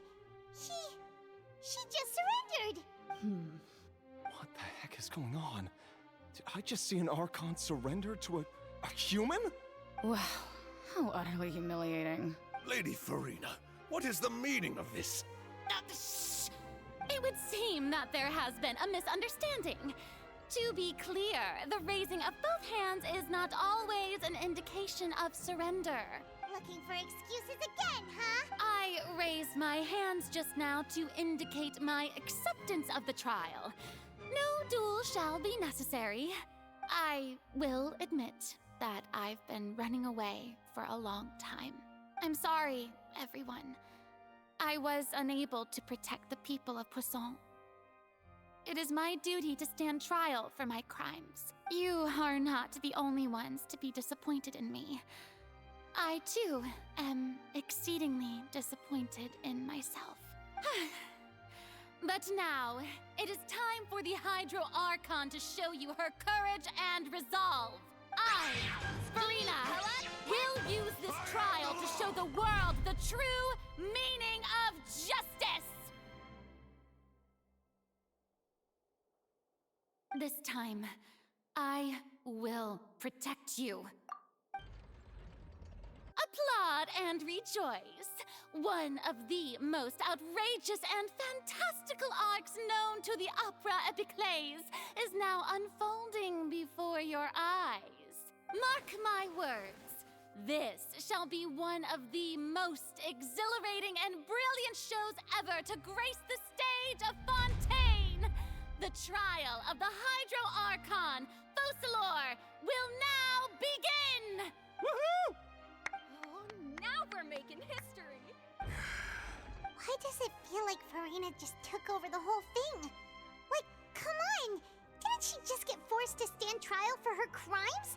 Also, even though she's still acting super dramatic, she is taking this seriously this time, right?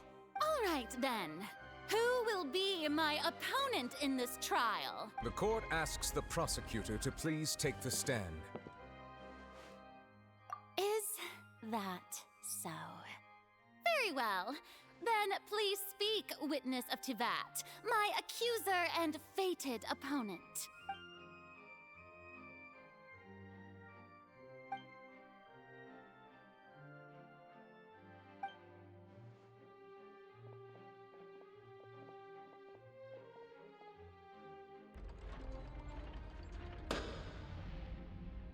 Also, please allow me to ask, as a final question before the trial begins, just how much work did you do to force me onto this stage? Well, we did do a lot of prep after the meeting that day. I can go over the tasks assigned to the Spina di Rosula, since they were rather straightforward and easy. Navia, the president of the Spina di Rosula. Most of the people who participated in the disturbance this morning were my subordinates.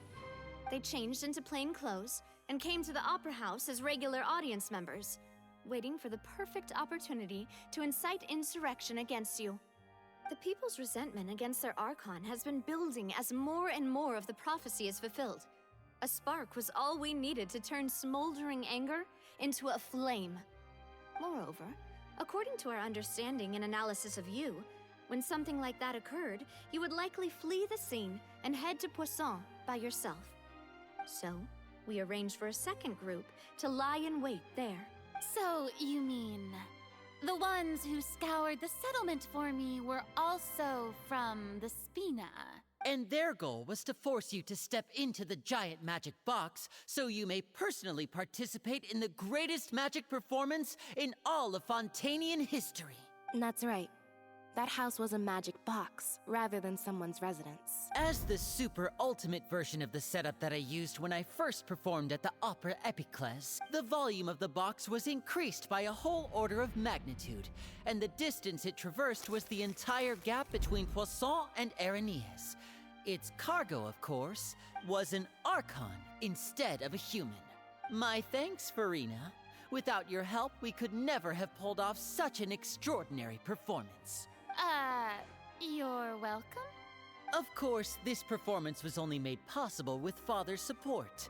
The House of the Hearth spent a massive amount of labor in Mora to pull this off. We had to select a location, construct the giant magic box, dig a tunnel, and open up a path through the water. It was a lot of work for all of us. So, in other words, the earthquake that we felt within the giant magic box was just a normal tremor from the transportation of the whole house? That's right. It wasn't a sign of another disaster to come.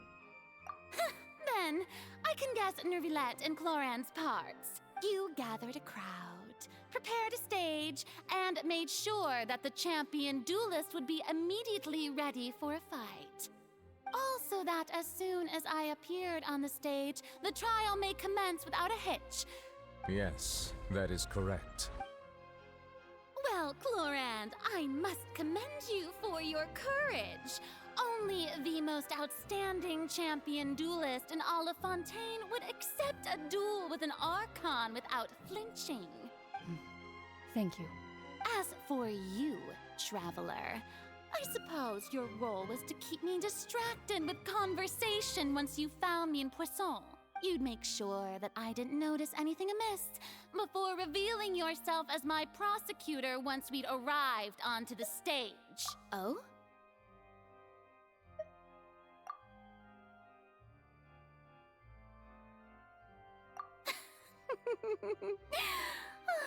Is that so? Then I suppose I must have missed my final chance. It's fine. It matters not. What's done is done. The stage is already set, so there's no reason to disappoint the audience. Let's see this trial through to the very end.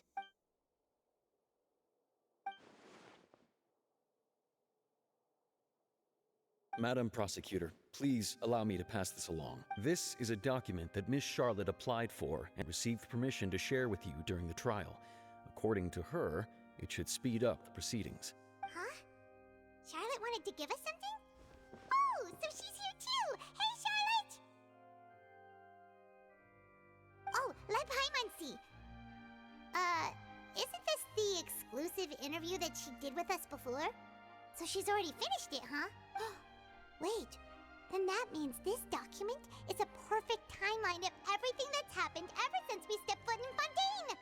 So in other words, we can refer to this anthology of evidence every time we want to use something from our journey as evidence for an argument! Let's quickly confirm the information in it. Just think of it as a refresher, alright?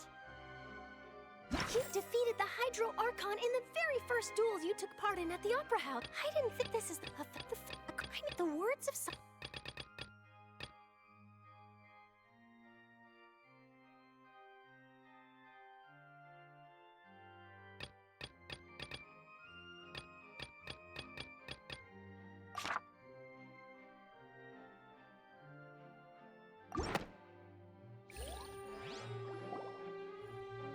The prosecution and the defense are both in position.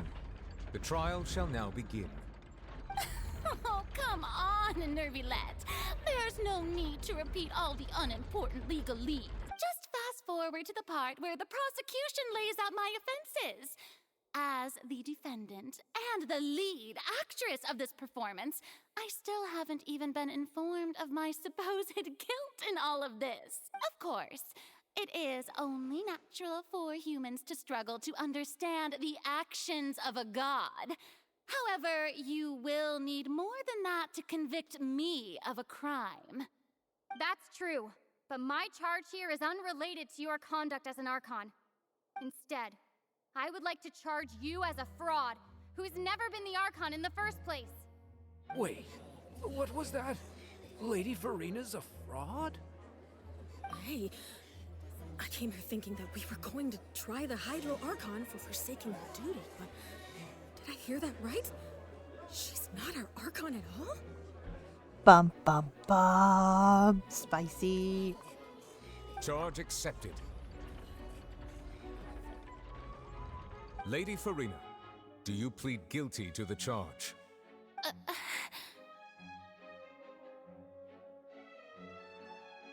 Lady Furina.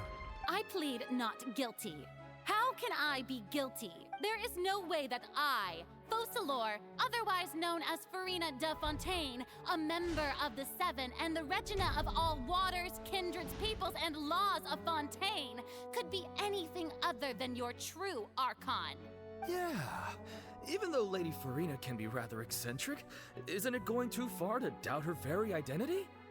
Yeah, I've never questioned her identity either. Sure, Lady Furina can be super irresponsible, but what grounds does that prosecutor have to make such a huge claim? I have cause to believe that common sense will prevail in this case. Many of the members of the audience have known me as the Hydro Archon ever since they were born. There would be no fooling their memory. See? Even the Oratrice has decided to show me its favor. Are you sure you want to commit to a charge that will never be upheld? If you wish to drop the case, I can promise you as the God of Justice that you will not have to face trial for making a false accusation. We will treat everything that's happened as a dramatic spectacle and move on with our lives. An argument with near impossible odds, huh? We have to not only refute Furina's claims, but also overturn the long-held beliefs of the people. Well, I tried to give you the chance to surrender. If you must persist, then let me ask. If you believe I'm not the Archon, then what manner of being do you think I am? And if I was not the Archon, then how did I manage to live for over 500 years?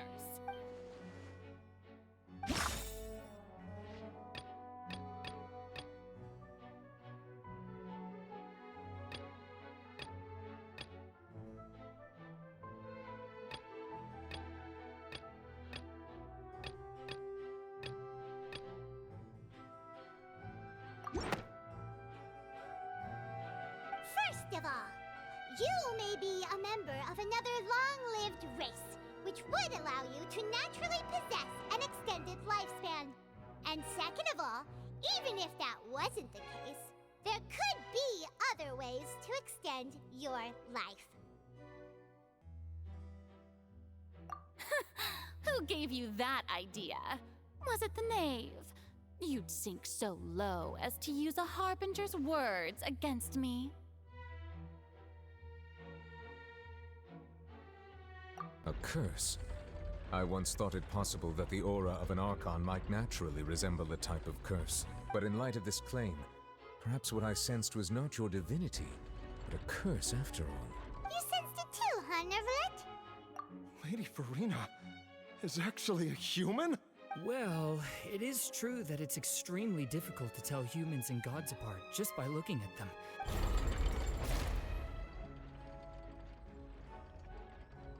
Well, don't start celebrating too early now. Even if I have been carrying a curse like you said, how does that prove that I am merely a human being? Besides, everyone knows that the main difference between a human and a god is the possession of authority. For centuries, manifestations of my authority have served the nation of Fontaine. One need only to turn their eyes towards the Oratrice Mécanique d'Analyse Cardinal in this very opera house, or consider the indemnitium that is used in every aspect of life. I already know what's coming with this. She's saying she can make the Oratrice do her bidding, but that's not actually true.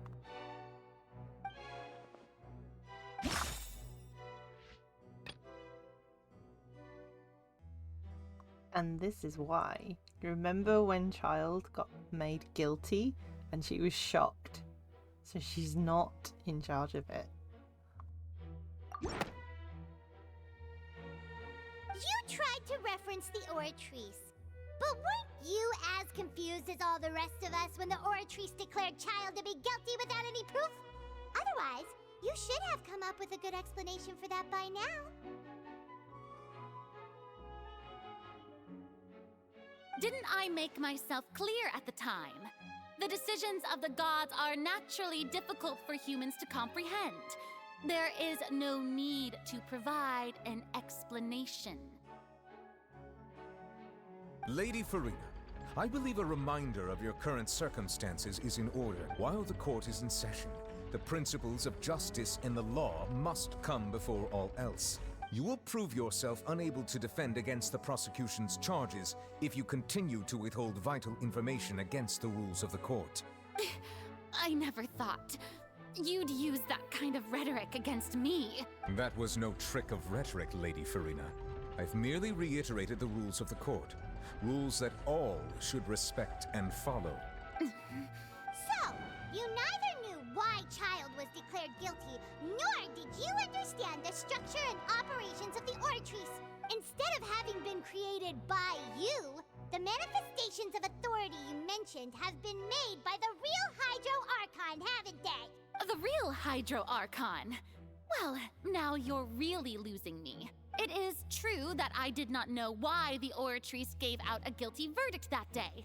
But the Oratrice handed out that verdict unilaterally, and it has been operating independently ever since it was first created. You can't argue that just because a divine creation is flawed, that the god behind it must also be no god at all. She's still throwing out all kinds of excuses. Seems like she's confident that we won't be able to produce proof that she has no power over the Oratrice. My power as an Archon.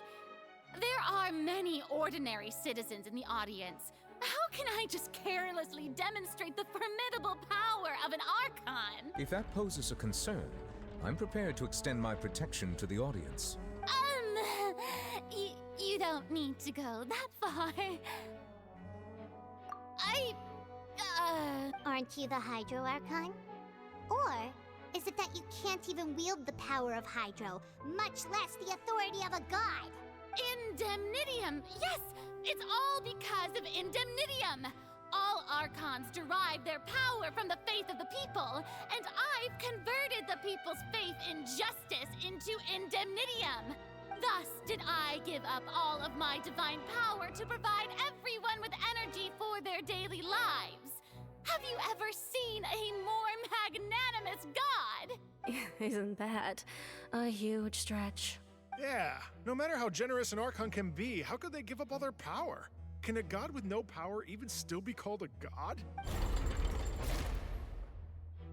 It seems like nobody's buying Furina's excuse. Hey, come now, everyone. Please don't stare at me as if I was a liar. I'm still the same Furina you knew, right?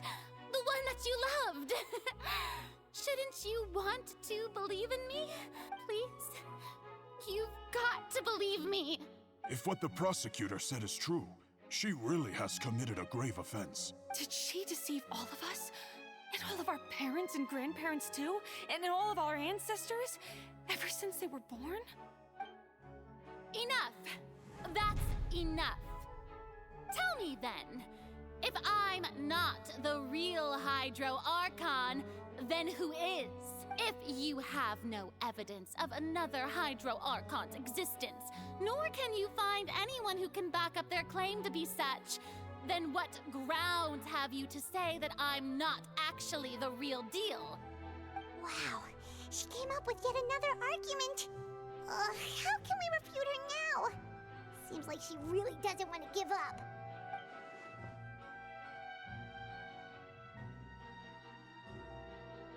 Me again. This is such an easy one. Because if she's human and she's from Fontaine, you can throw water on it. So...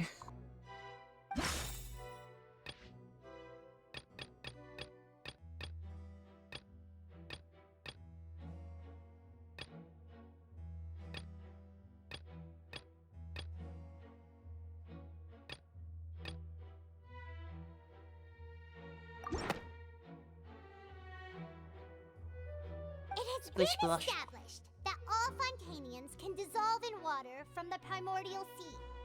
And that means... Since you insist on claiming to be a god and not a human, then there's a method that you can use right here and now to eliminate all suspicions of you being the latter. Miss Navia, please apply to serve as a temporary attorney for the prosecution before addressing the court. Though you act in partnership with the prosecutor, you must still adhere to proper procedure. Super sorry, Monsieur Chief Justice. I swear this really will be the last time that I'll speak out of turn. Now, I've brought some seawater from Poisson. As everyone knows, a massive flood struck the area not long ago, taking many lives, including those of some of my closest friends. So, Miss Furina, would you dare to touch some of this seawater? If we are to believe that you are indeed the real Hydro Archon, touching this seawater would have no effect on you. All it should do is strengthen your case. But if you don't dare to touch it, then we would have basically proved the reverse. Oh, and I must remind you that after the disaster at Poisson, nobody wants to see any more people dissolve. I do hope you'll act prudently and choose the simpler path of admitting guilt. Navia from the Spina di Rasula. The Spina has governed Poisson for many years. I guess her suggestion is valid. If Lady Furina is indeed just a human, she's probably Fontanian like all the rest of us.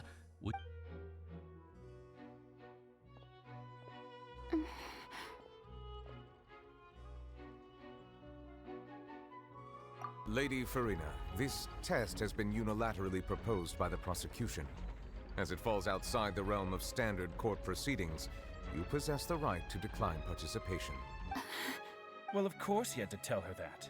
But refusing to participate is basically the same as a confession of guilt. She's just staring at the water without saying a single word. It really does seem like she's quite terrified of it. What's going on? Is she really planning to... That's not what we thought she would... Due to the inherent risk of the test, Lady Furina, you may... Hey!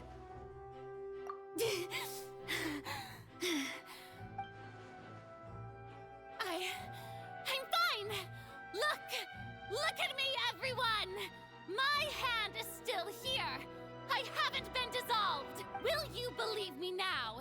I really am your Archon! I'm nothing like a normal human who would fall apart as soon as they touch this water! Really? Was this not the most obvious thing in the world? Miss Siegewin? If you're present, Miss Siegewin, please come forward and attend to the defendant. Siegewin? Don't be nervous. It'll just take a few seconds. Let me see. Please announce the results of your evaluation to the... As everyone doubtlessly saw, Miss Furina was displaying symptoms of hyperventilation and flushed skin. These indicate that she was experiencing the adverse effects of exposure to primordial seawater. The extent to which she was affected is the same as other humans when exposed to primordial seawater of a similar concentration. Thank you, Miss Siegewin. Lady Furina, you may return to the defendant's stand. Oh, wait. What did she just say? I didn't get dissolved. Shouldn't that be enough to prove my innocence? Well, considering your tendency to run from your problems, we did originally prepare a direct sample of the seawater around Poisson. However, after extensive discussion, we exchanged it for a sample that is not concentrated enough to dissolve an actual human. After all, on the off chance that something entirely unexpected might occur, we don't want anyone else to lose their life to the sea. Yeah, so out of regard for Furina's life, you secured a low-concentration sample and asked the head nurse to serve as an expert witness. It's a great thing that the direct sample wasn't actually used. Furina could have... I can't believe... You...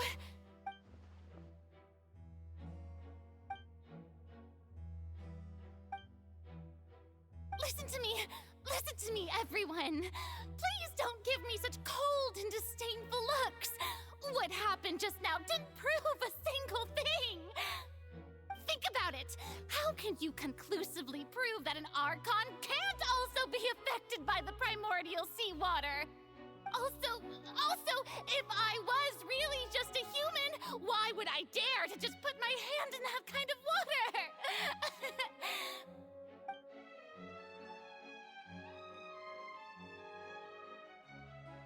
Please, anyone, just listen to me! I swear, I really am your Archon!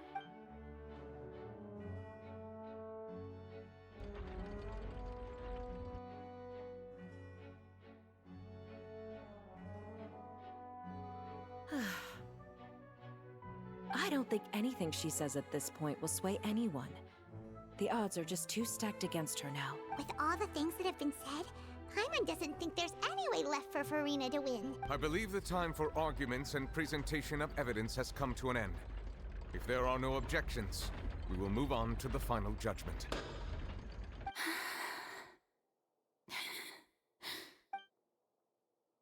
I don't think anything she says at this point will sway anyone. She's too stacked against her now.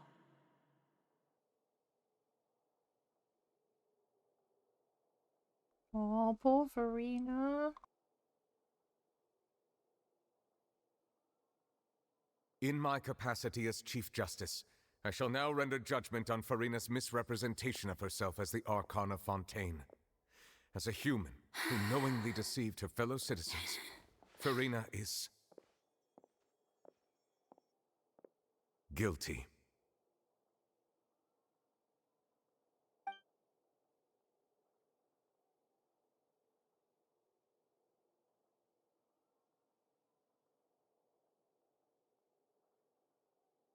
We shall now turn to the Oratrice Mécanique d'Analyse Cardinale to render the final verdict on the charges. Oh no, Furina!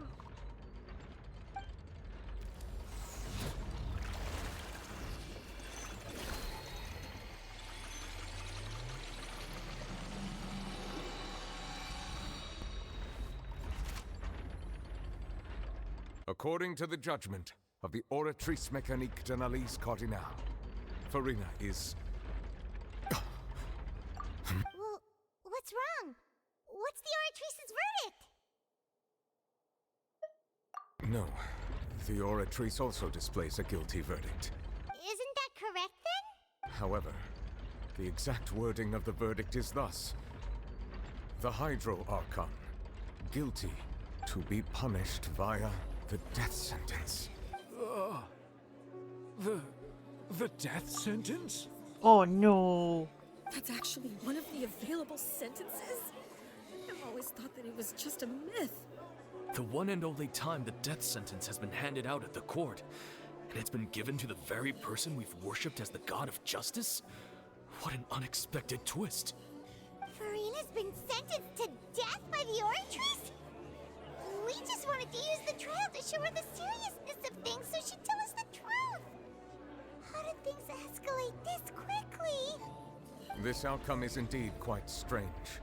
According to Fontaine's current definitions of justice, as well as its recommendations for criminal sentences, is this sentence really appropriate for the crimes that have been committed? Yeah! Even Fauché wasn't sentenced to death by the Oratrice. You know, the real evil mastermind behind the serial disappearances case. Indeed. Not only is Furina's sentence overly excessive, the very point of our trial today was also to prove that Furina has never been the Hydro Archon in the first place. But now, the Oratrice seems to have deliberately invoked the title of the Hydro Archon. What does this mean?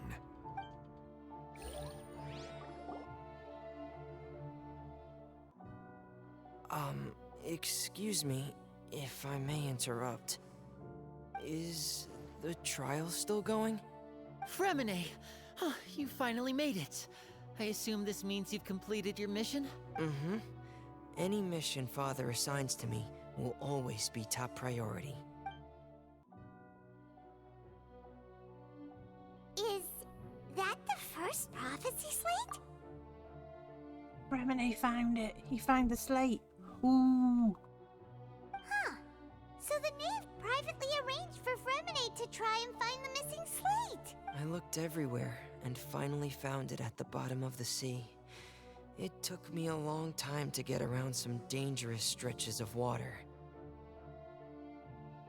But has the trial already concluded? Then doesn't that mean I've come too late? Thank you for your hard work, Mr. Fremine. Please allow me to review the record left on the slate. Traveler, I believe that you have already seen the other existing slates, and would like you to come here and confirm their contents. Huh? So what do you see? What is it?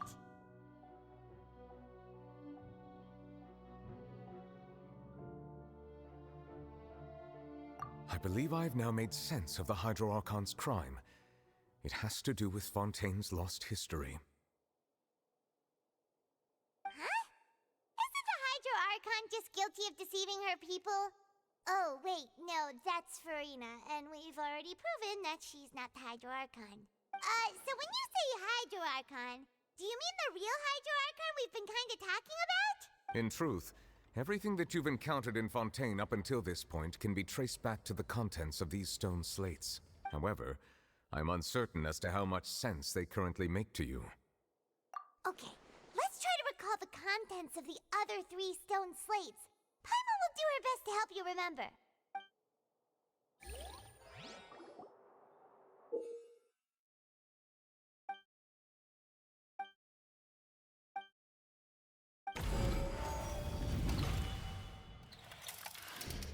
The first stone slate describes what you just said. It seems to show the previous Hydro Archon using her divine power, and then the Oceanids turn into humans. Does that mean that Fontainians are transformed Oceanids? Oh, Paimon wasn't expecting that. But if Oceanids can turn into humans, then perhaps... The second stone slate shows Celestia floating in the sky, and the Hydro Archon and her people worshipping it together. But the heavens still brought judgment down upon them. This must be the point when the Hydro Archon and the Fontainians were branded with their original sin. Does this mean that the original sin and the Hydro Archon sin are the same thing? The third slate shows the Hydro Archon sinking into the sea surrounded by many people. That reminds Paimon, didn't we also watch that happen to someone else? Well, the fourth slate is the prophecy the Fontainians have been talking about. People dissolving into the sea, the Hydro Archon crying on her throne, and so on. We didn't believe that such a crazy disaster could happen at first, did we? But after that incident, it was just a question of when and not if.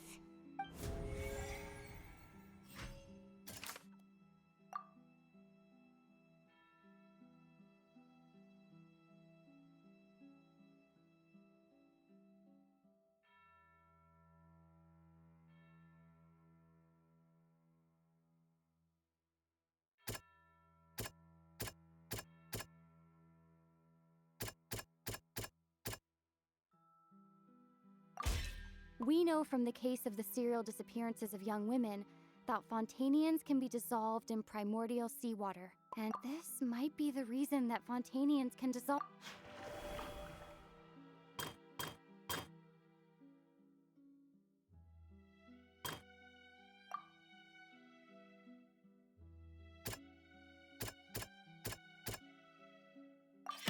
Perhaps what is about to take place has all happened before.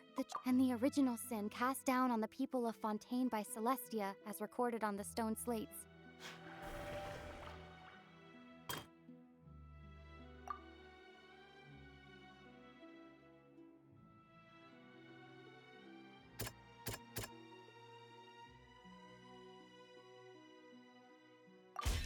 It's not as simple as falling into the sea. When Navia fell into the sea, her consciousness was subjected to judgment. The stone slates show the people gathered around the Hydro Archon in the sea. Could that be alluding to the same thing?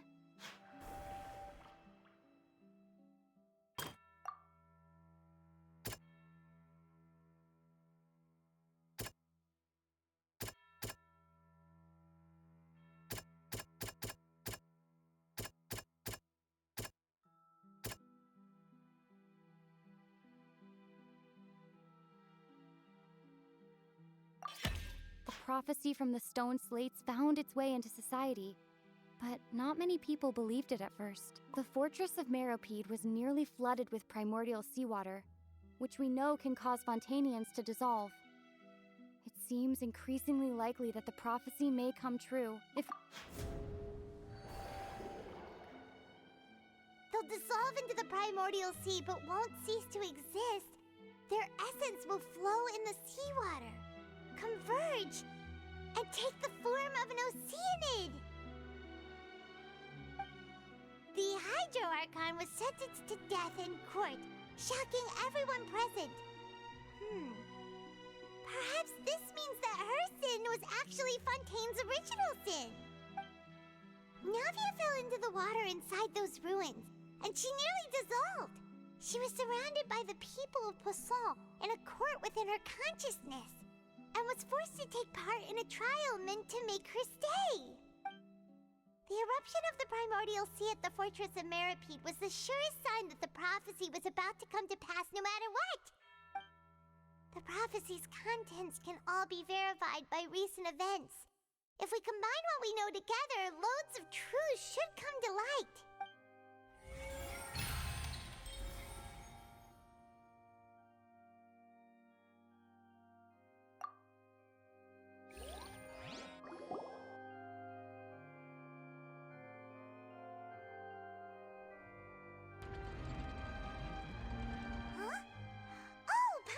It now, so that's how you can make sense of it.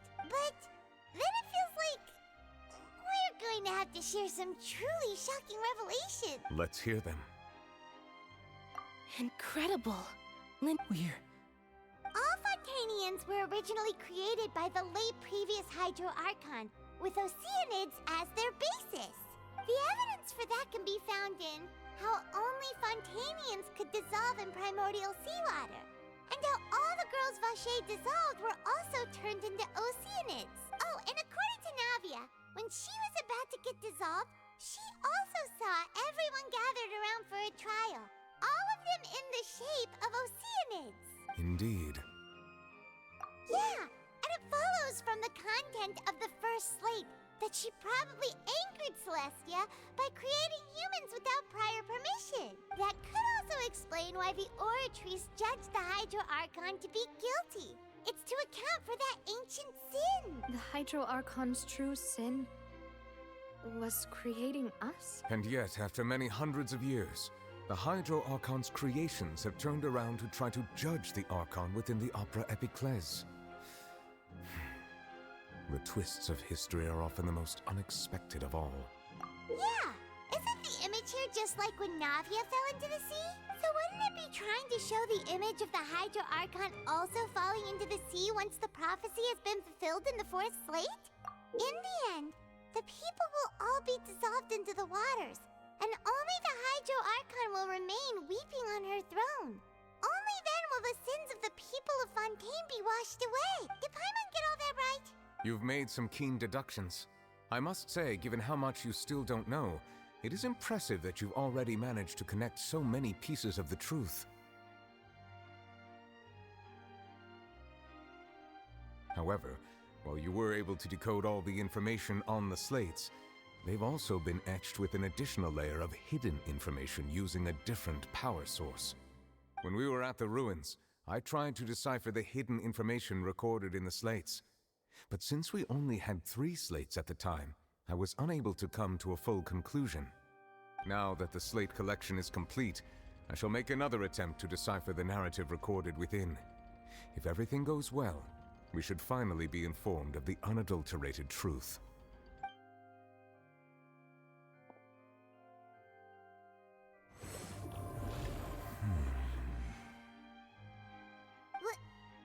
Well? Did you get it? I believe I should share this truth not only with you, but with all the people of Fontaine as well.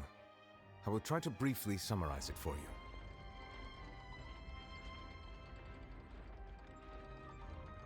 Your hypotheses regarding the origin of Fontainians and the sin of the Hydro Archon were both correct.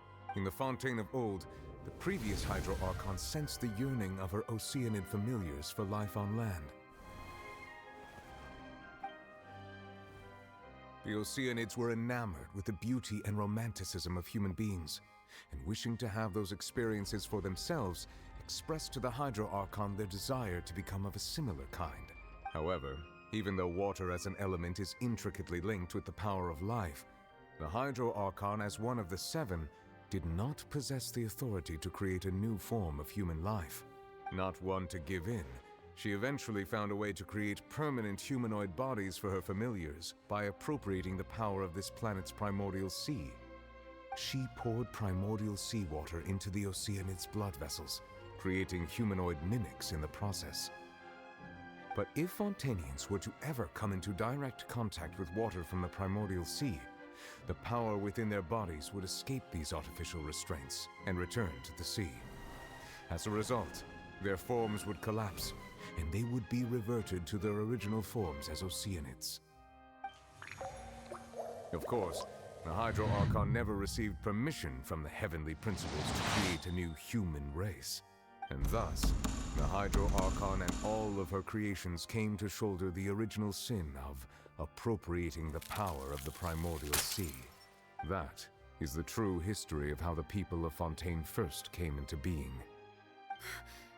So we were all Oceanids before we turned into human beings? That's way too much information for me. I think I'm just going to pretend that I never heard a single thing. Wait, but if that's the truth, we can't let the Hydro Archon be sentenced to death. After all, her only sin was creating us. This really might be too much information for your regular Fontanian, but it does answer a lot of our questions. Alas, your hypothesis regarding the third and fourth stone slates was inaccurate. The slates' respective positions are, in fact, correct.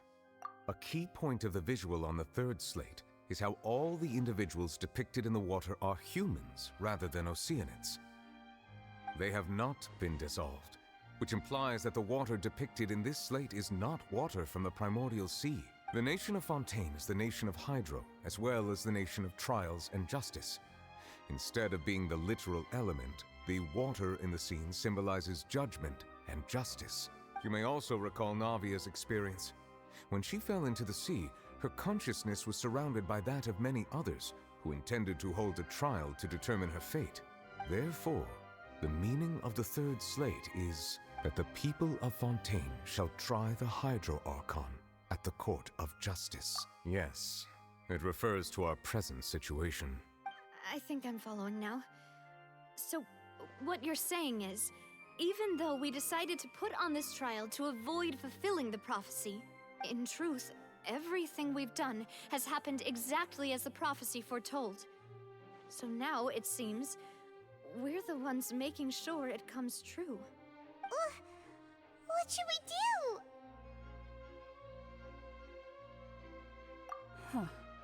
No matter what, the prophecy will be fulfilled. Is this what it feels like to be a prisoner of fate?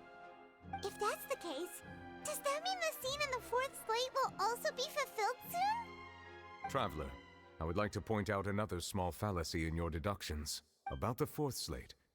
You probably thought that the eruption of primordial seawater beneath the fortress of Meripede served as the surest sign that the prophecy was about to come to pass, yes? However, I believe that rather than being a sure sign, that eruption could in fact only be a small warning of something far worse to come. As for the root cause of the catastrophe, I believe you've already encountered it once before.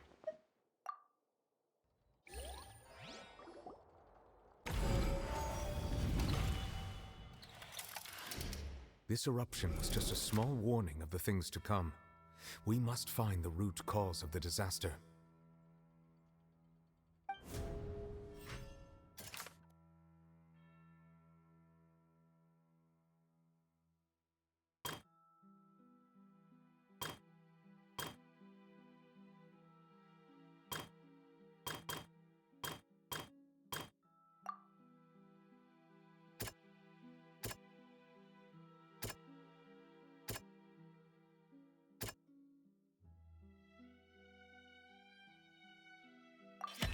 It was both dream and reality. If we're talking about a true culprit, that could only be that thing inside the primordial sea, right? Is the whale. The whale. Oh no, the whale. The truth, the original sin, the trial, and the root cause of the disaster.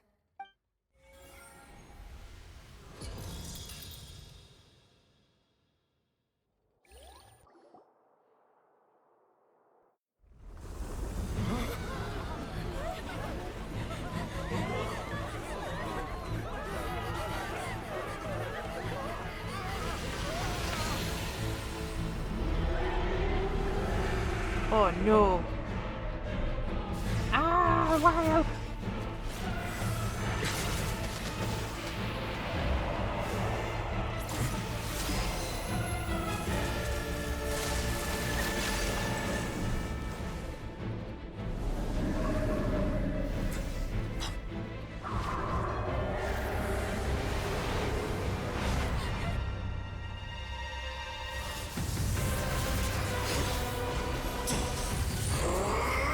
Hell yeah.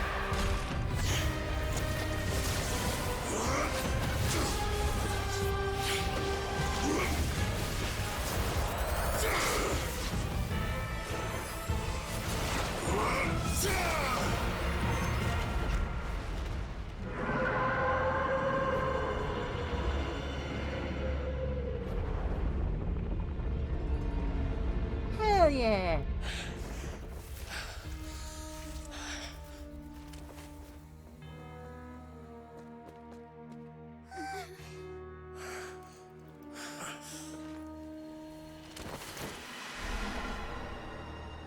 No. We need to help him. That was way too close! How did that thing just burst into the Opera House? Wait, was that the huge whale you saw in your dream?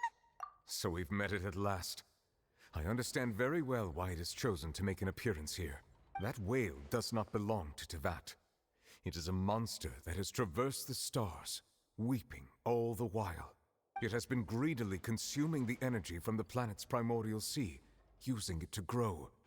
That is the main cause for the rising sea levels. And once it has finished consuming all of the energy contained within the sea, its next step will be... You said that when the Hydro Archon first created Fontanians out of Oceanids, she filled their blood vessels with primordial seawater. Precisely. That whale finds the blood of Fontanians nigh impossible to resist. Therefore, when it left the primordial sea, it decided to make its next stop a packed opera house full of food. Food in the form of Fontanians. We just barely managed to push it back, right?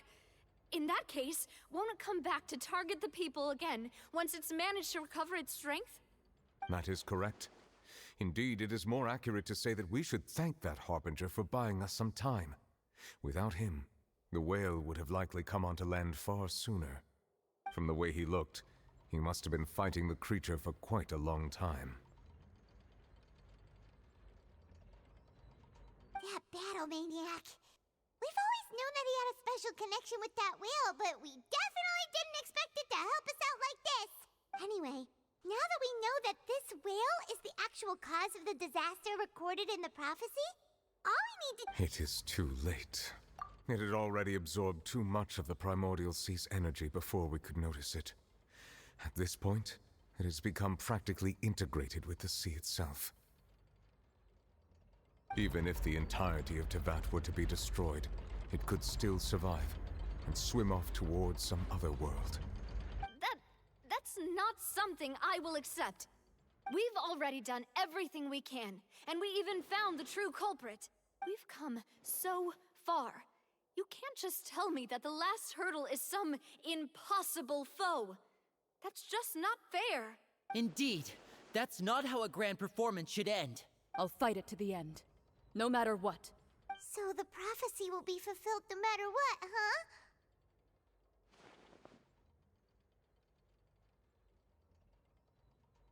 The prophecy. Yes, what has been prophesied will be fulfilled. You may view such things as the history of the future.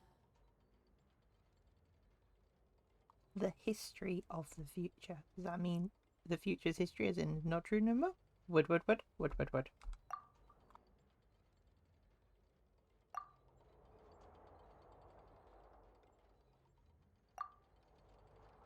Just as prophecies are usually only the future as seen from the perspectives of the gods, could things be happening in hidden corners where the gods' gaze does not fall? Ultimately, fate shall serve as your only guide, no matter what will happen in Tevat's future. All you need to do is to play your part.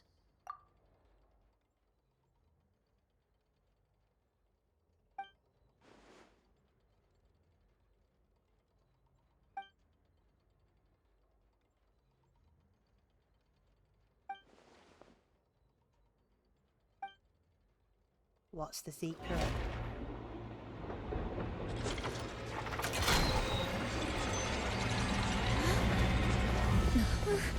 What's happening with the aura trees? I believe it is preparing to carry out the death sentence.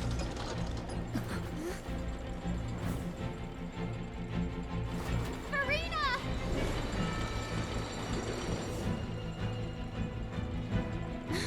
No, I still need answers. Let's go!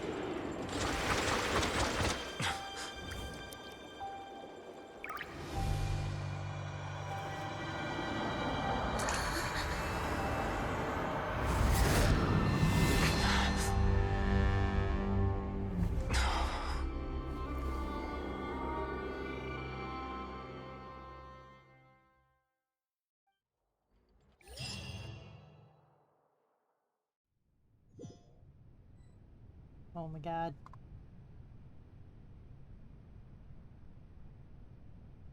Ooh.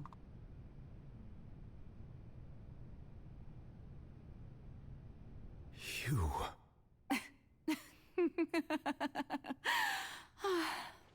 Sorry. That shocked expression on your face is just too amusing. I couldn't help myself. You are not Furina. Who are you? The sweet sound of bewilderment. Marvelous. A sure sign that my attempt to deceive everyone was a resounding success. But to answer your question, I am Focalor. You know, the god. Focalor. Why did you deceive us?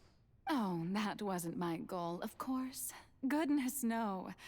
But I had to fool everyone else too, if I was to stand any chance of deceiving the heavenly principles. Deceiving the heavenly principles? It's all because of that pernicious prophecy.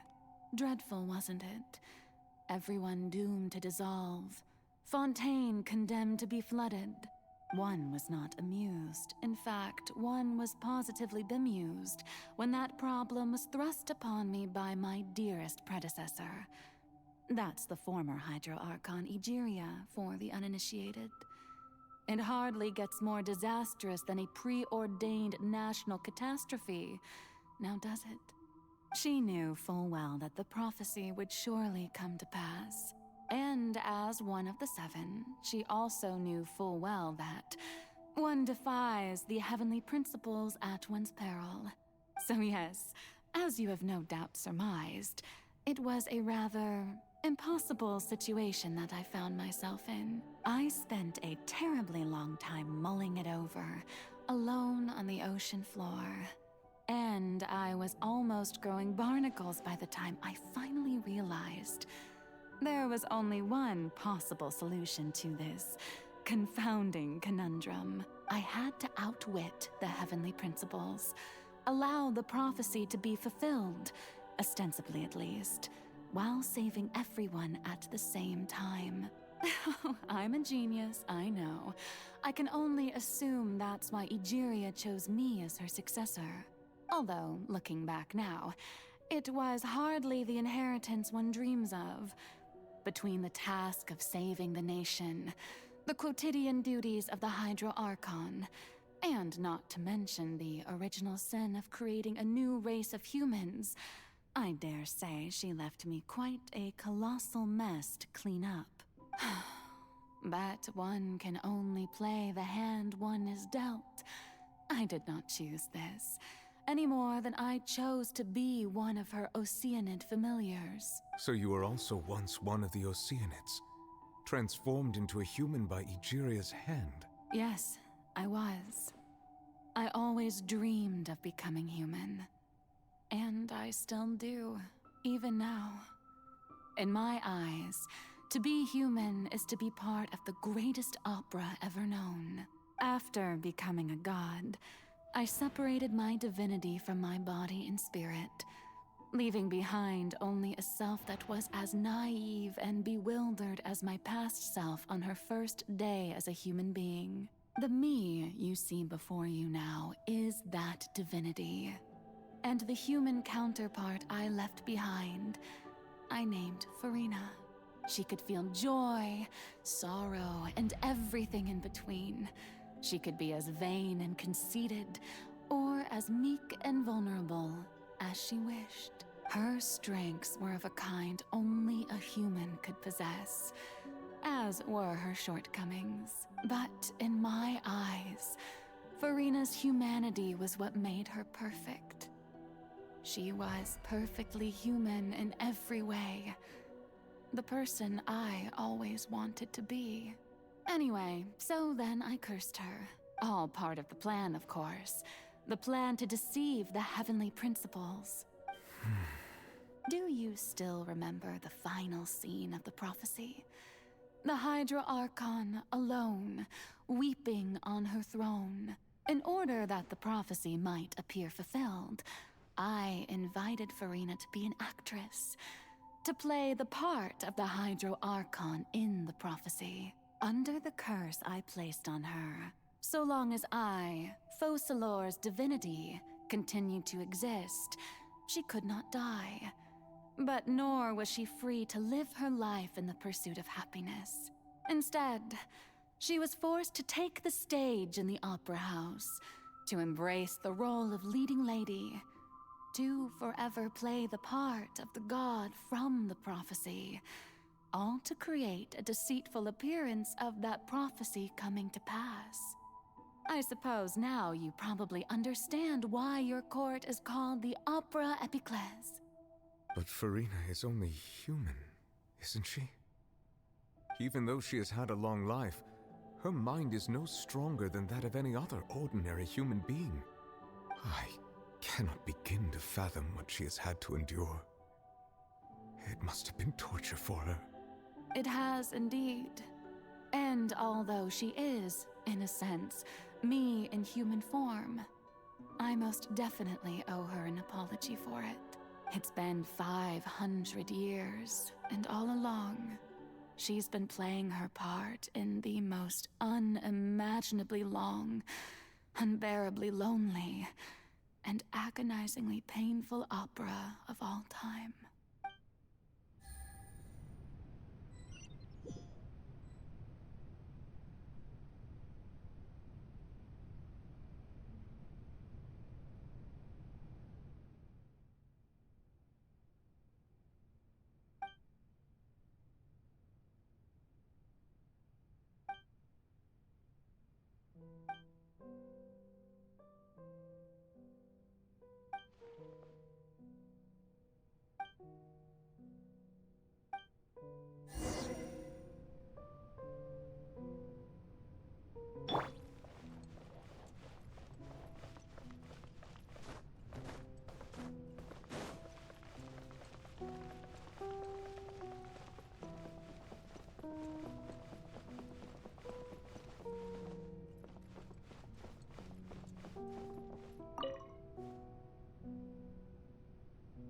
Oh, who permitted you to come onto this stage? Now, I understand your admiration for my august self, but I must ask you to keep to the rules. All right. It is not my intent to reprimand you. There is no need to state your name. Just be off with you. Do not distract me from my performance. Oh, do not jest. Can you not feel it? I am Focalor. The eyes of countless Fontanians are upon me. I must, at all times, display the utmost elegance and nobility.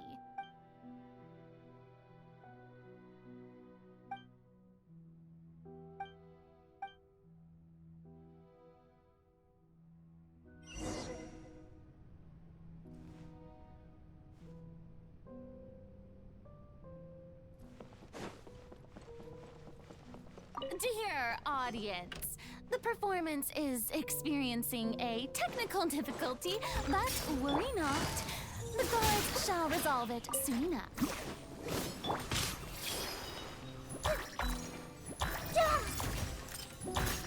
There is no escape! Now you shall perish! Time to clean up.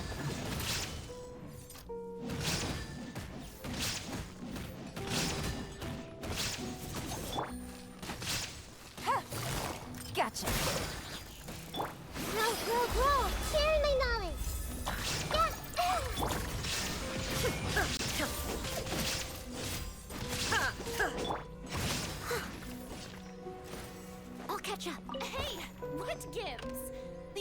audience is still watching me, you know. Guards! Wait, where are the guards? Guards! Torn to oblivion! Minute to memory.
Furina.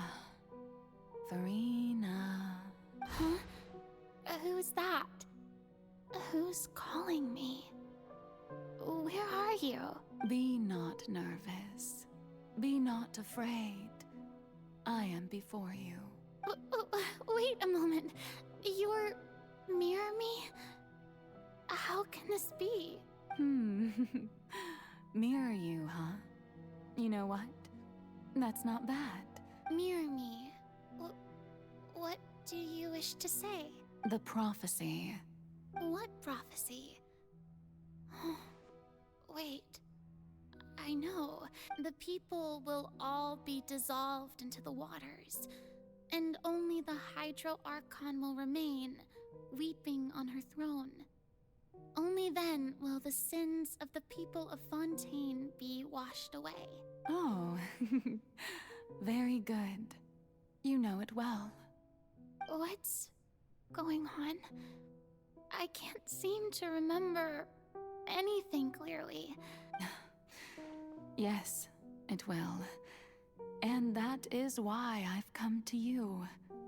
Disaster will come to Fontaine sooner or later.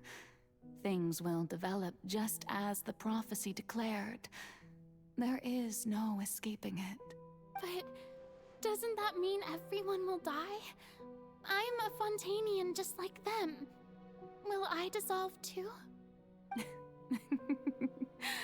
Oh, don't worry. Magical meetings exist in this world precisely to give people a chance to turn things around. It is the reason why you met me today. I will tell you how to save everyone, but you may have to suffer somewhat. Oh, so there's still hope after all. Goodness, you frightened me. You spoke so much and with so much certainty.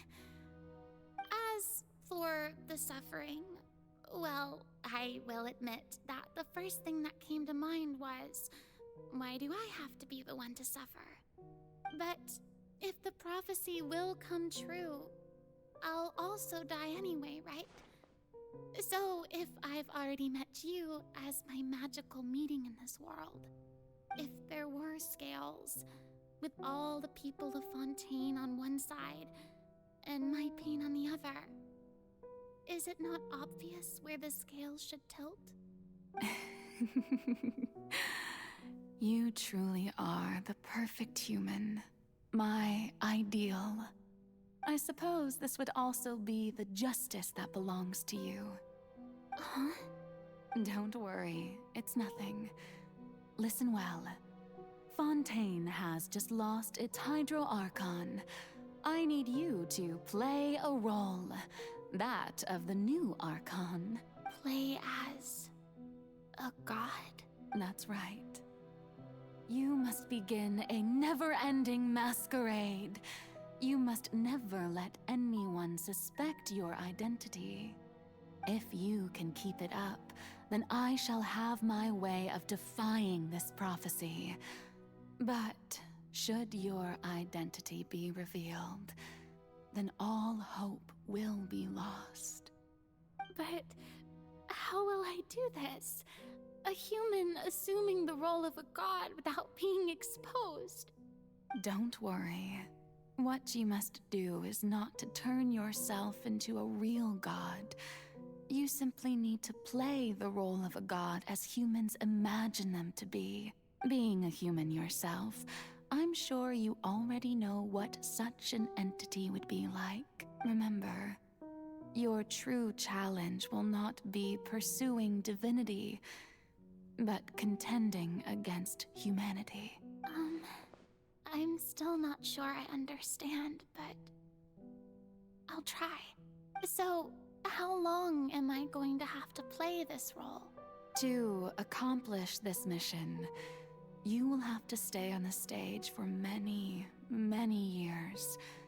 You will endure and not grow old until your task ends. But I promise you, all will eventually end in a magnificent and dramatic trial, and everyone will be saved. A trial, huh? How exciting. I'll be looking forward to it.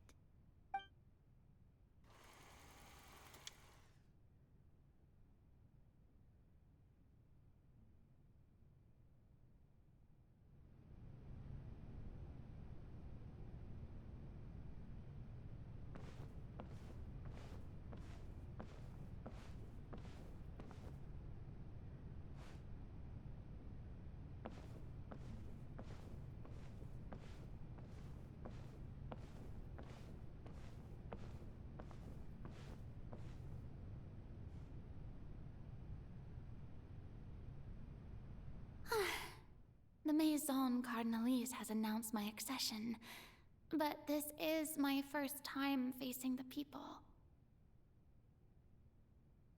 What should I say to most appear like a god? To be honest, I still don't know. Perhaps I should first try to act natural. Ladies and gentlemen, good evening, and welcome to the Opera Epiclese. I'm sure you've all heard about how I have taken on the role of Hydro Archon.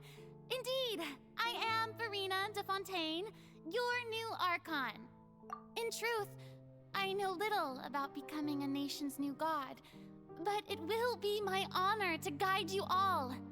As the god Focalor, the god of justice, I shall do all within my power to lead you into an age of fairness and justice. Once again, thank you all for coming. If you should have any questions or suggestions, please send them to the Maison Cardinalise. The future of Fontaine will require us to work together, after all. This should do it. I thought I might stammer, but thankfully, I was able to convey my thoughts just fine. Okay, and next. That's the new Hydro Archon. Is this some kind of joke by the Maison? I would have thought that a being that surpasses humanity would be a bit more assertive. Hey, did you hear that? She even told us to send her suggestions there at the end. Shouldn't gods be all-powerful? She's being so modest. What's the difference between her and an ordinary person, then? If you ask me, perhaps the succession didn't actually happen. She might just be a Maison-backed puppet. Wait, what's going on? Why is everyone suspecting me of being a fake? This is bad. If I get exposed here, there'll be no saving the people from the prophecy. Right. Mirmi said that I just need to play the calm down, Furina. Think. Assertive, with a strong sense of presence. One who can dispel all doubt. That is the character I'm fated to play.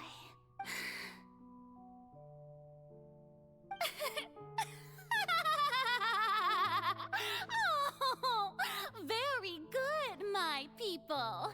Only ones such as you are deserving of my rule. Now, I was wondering, if some weak puppet were to one day come onto the stage and claim ownership of this opera house, would the children of Fontaine follow them? Well, it seems that you would all see right through them. Having passed my test, you are qualified to witness wondrous trials alongside my august self, here in this opera house. You may consider my previous act a door gift of sorts. I thought it was a debut that suited the atmosphere. Now then, let us be reintroduced. Ah, so that was just a performance. How could I have forgotten that we were inside an opera house? Personality? It's quite shocking, to be honest, but I suppose it's a better look than before. Such a fascinating and bold deity. How wonderful! Our future may yet be bright after all. It seems I've turned them around. Best follow this flow and restart my accession speech. My dear people, whether you acknowledge me or not, whether you trust me or nay, I say to you, keep faith in your ardor for justice. We have heard it said that this nation's sins can no longer be washed away. Well, I say that justice is most fragrant when it blooms amid sin. The scales of justice should not weigh heavy in the hands of its God. On one side, it must carry fairness and justice. And on the other, praise and applause. May law be the prayer on our lips. May judgment be our worship. Let us light the fires and drink to the future of Fontaine. There is no trouble in this world that justice cannot solve. All that is needed is for you, my people, to believe in it, heart and soul. So long as I, the Archon Focalor, stand within the Opera Epiclese, so long as I stand before the Oratrice, I shall even judge the gods of this world!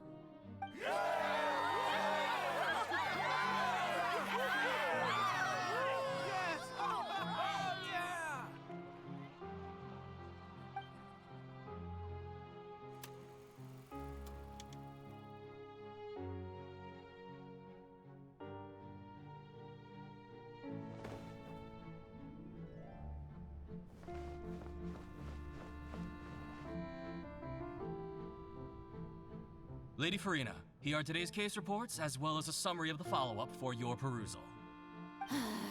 Come now, was I not just at the Opera House in person? Leave these kinds of things to Neuvillette. Besides, none of these trials were the one that I'm looking forward to the most. If I may be so impertinent, what kind of trial are you truly looking forward to? A magnificent, dramatic, and wondrous trial. That's true. I fear I lack the ability to grasp your divine thought, Lady Archon. No need for fright, and do not take what I said before too seriously. Go now, do your duties. The trial I await. It will come one day.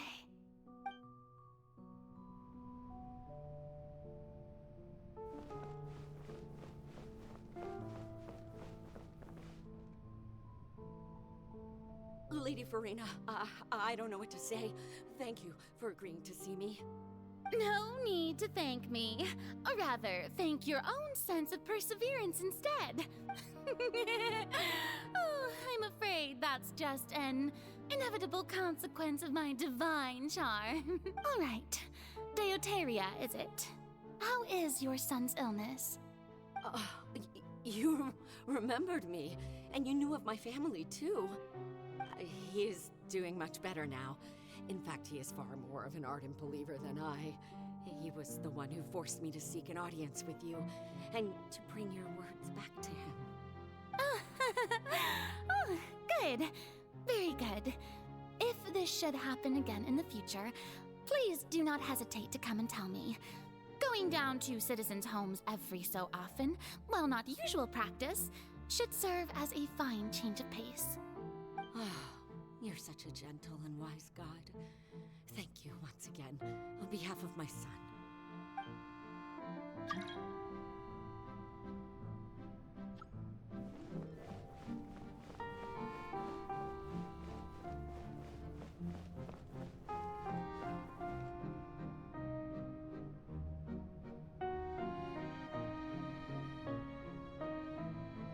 Lady Furina, here are the latest hydrological reports. As for the specific parameters you asked to take note of, I'm afraid things still don't look good. I see. It's as I thought then. As your god, I did already expect this, but I wanted to see how far your human wisdom would allow you to analyze it. All manner of signs indicate that the prophecy will still come to pass. Forget it. That's not something you need to worry about right now. Well, as I understand it, the Fontaine Research Institute is also trying to find a way to counter the rising water levels. Really? Have they found anything? I'm afraid that they haven't found any effective solution thus far. Oh, is that so? Well, no wonder. This issue has reached the realm of the gods after all. Still, their spirit is praiseworthy.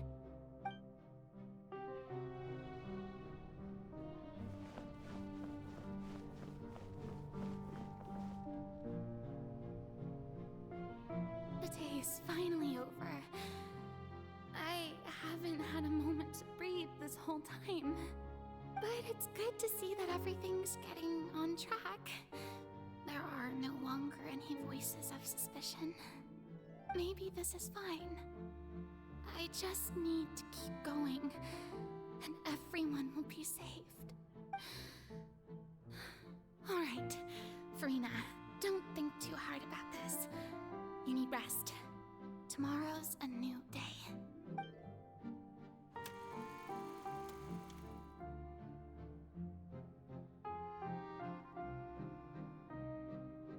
Lady Furina, here are the new trial reports for the latest cases, as well as a summary of the follow-up. There'll be no need for that. I've seen them already. There's no need to go back over scenes I've witnessed in person before. Lady Furina, I've waited so long for this chance to see you in this manner.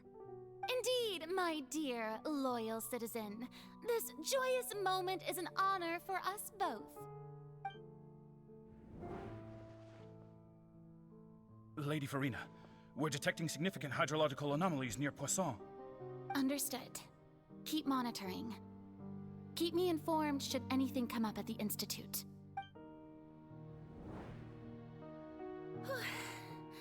I don't think I let anything slip today. I must show the people that there is nothing to worry about. I just don't know when these days will end. I feel utterly exhausted. Best to rest early today, too.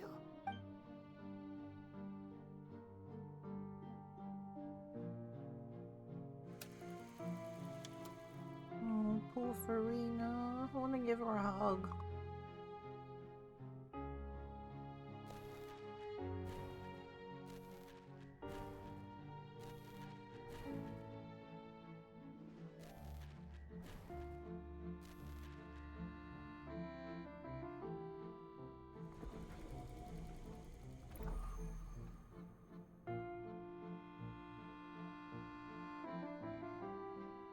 Lady Furina, it's like a dream being able to speak with you up close like this.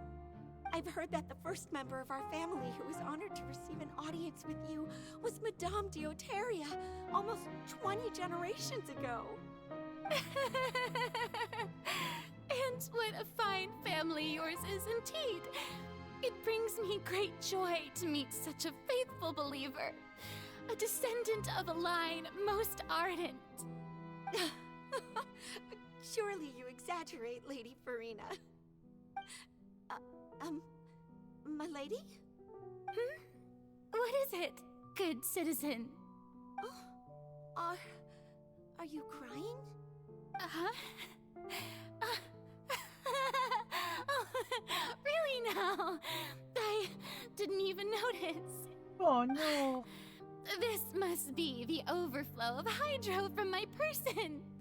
Well, can't quite help being the god whose dominion is the waters, can I? No wonder. No wonder. A manifestation of your power, then. Oh, Archon, I am honored to have witnessed it. Honored indeed. Oh my god, Furina. So interminable.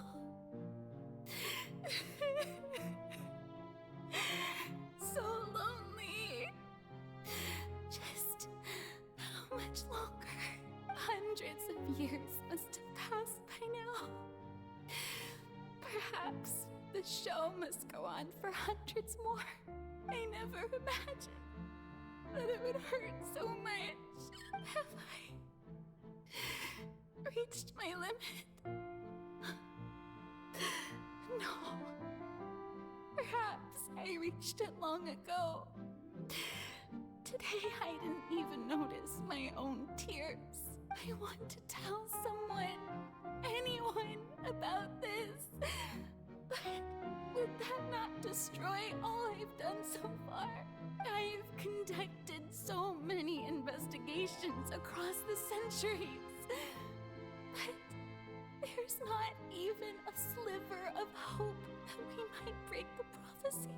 All I can do is keep heart. I must maintain this act. It is the only way to save Fontaine. Please, mirror me. You have to succeed.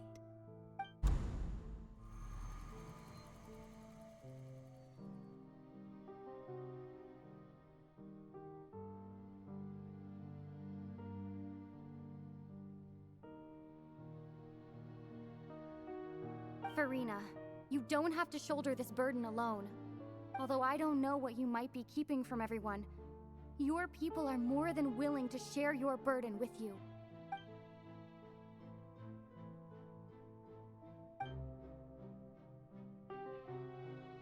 Share my burden. That's impossible. It was fated right from the start that this would be my duty alone. But even if your burden doesn't need to be shared, you can still choose to confide in someone. Just share it with me. I'm what you'd call a witness. A witness? Yes. I've heard that you came to Tevat from beyond the stars, yes. In other words, you never belonged here. And if Tevat is, in its entirety, a show on a stage, then you're just a spectator, aren't you? If that's the case... She's right. I could confide in her, couldn't I? But if things don't play out as expected, the people of Fontaine will be the ones to pay the price. No, Furina. You shouldn't be selfish. But what if it's really alright? Furina, you've worked so hard for so long. Surely it would be okay to put yourself first for once. Just this once. Is it such an outrageous thing to do anyway? To find someone in whom you can confide your frustrations and sorrows? Surely it could not hurt. If you let this opportunity slip through your fingers, it might never come by again. Think about it long and hard.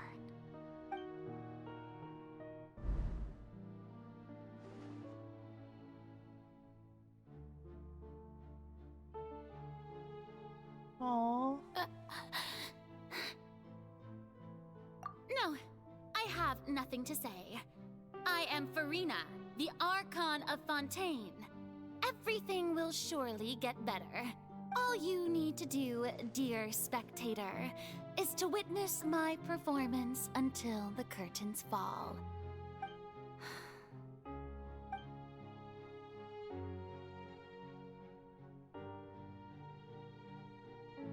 Fine.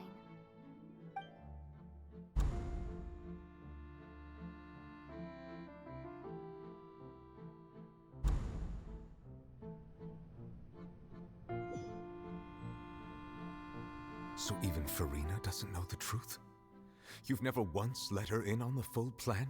Yes, it had to be done. To deceive the heavenly principles, you must first deceive yourself. She did very well.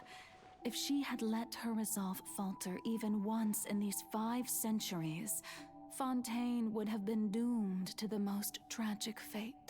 It seems that trusting humanity was the right decision after all. I believe that I understand how your deception works, but that is only half the truth, is it not? How would you build on this foundation to save the people of Fontaine? That is the most important thing. Ah, good, good. Of course, the Iudex of Fontaine has pinpointed the crux of the issue. I'm sure you've long sensed that the Oratrice is no simple machine, yes? I've always suspected that it had its own consciousness. And Lenny did mention that he heard a human voice within the core chamber. It now seems that that person was you, hidden within the machine all along. Am I right? And then I became one with the Oratrice, taking Fontaine's gnosis with me. Yes, it would seem so, wouldn't it? Alas, your understanding of this device still lacks sufficient depth. In truth, it is no enactor of justice. It is, in fact, a device created to kill the god of justice. I beg your pardon? Oh, you have it. And to be more precise, not only will the Oratrice take down the god of justice, it will also take down the divine throne upon which she has been placed. I mean, did you think I would be the sort to enjoy peaceful repose while Furina suffered? My work over these last 500 years has been to constantly accumulate indemnitium within the Oratrice. But really, some have already discovered that only a small fraction of the energy generated by the device was ever used to provide power to Fontaine. The vast majority had to be accumulated to enact this death sentence. It was all a part of your plan then? Both the trial and the sentence? Indeed. This power, accrued over 5 centuries, could have sustained Fontainians for millennia had it only been used for that purpose. Almost all of it has now been stored within the Oratrice. But only power of this magnitude could hope to destroy the Hydro Archon's divine throne, shaking the rules established by Celestia and breaking through the institution that is the Seven. So the Oratrice's call for death was for neither Furina nor Focalor, but for the Hydro Archon. The destruction of that divine throne. If I do not misunderstand your intent, you must be... returning what's rightfully yours to you, of course. In other words, this was all done to return the authority of the Hydro Archon to the Hydro Dragon of this planet. But...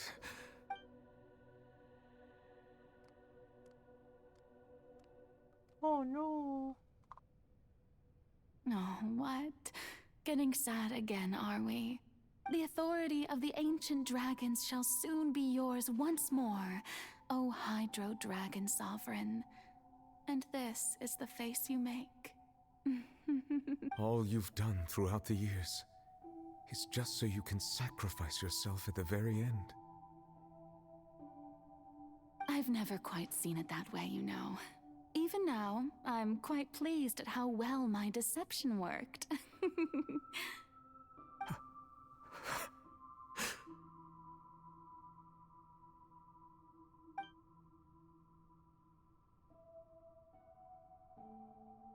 Hydro Dragon, don't cry. I must say, had it been within my rights, I would have loved to judge the heavenly principles themselves. Were they not guilty of essentially the same crime? Egeria stole the power of the primordial sea, and the heavenly principles stole the power you ancient dragons possessed. I, for my part, am the god of justice. And is it not just that your original powers should be returned to you?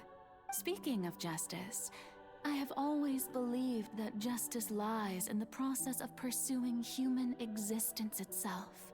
So, if the theft of the primordial sea's might was Fontaine's original sin, then, leaving matters of procedural right and wrong aside, the descent of the Fontainians as humans and their right to exist in this world would be Fontaine's original justice. In other words, existence was Egeria's justice, and to me, justice is the continuation of that existence, defying the prophecy and ensuring that Fontaine's people shall live on. That should be the justice enthroned over all others. At this point, we, whether it be myself or all other Fontainians, have shouldered the burden of this sin for far too long. Iudex Neuvillette, the highest judge in our land, when you regain your full power as an elemental sovereign, what verdict shall you pass upon us? So when I was invited to the court of Fontaine to serve as Iudex, I see now that that was your idea too. At last. I now understand the true purpose behind this position. In the beginning, I was uninterested in human existence. But these 5 centuries of living alongside them have gradually brought about mutual understanding between us. And I have even attempted to feel as they feel. You are a devious one, Focalors. Things being as they are, surely you know that I could never declare them to be guilty.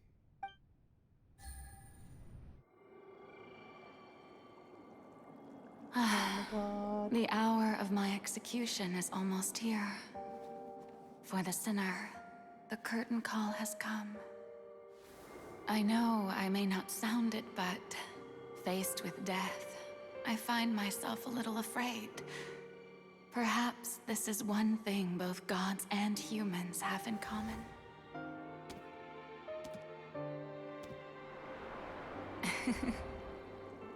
Farewell, Neuvillette.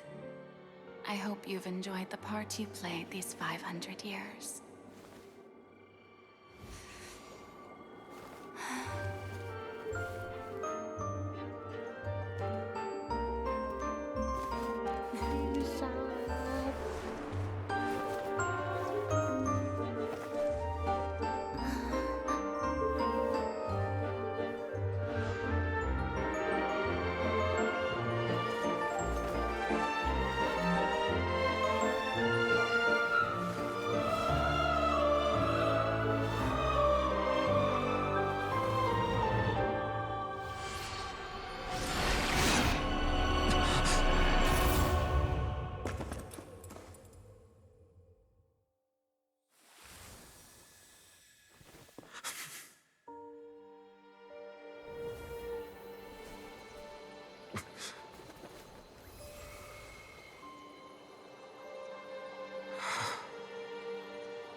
I, Iudex Neuvillette, hereby declare,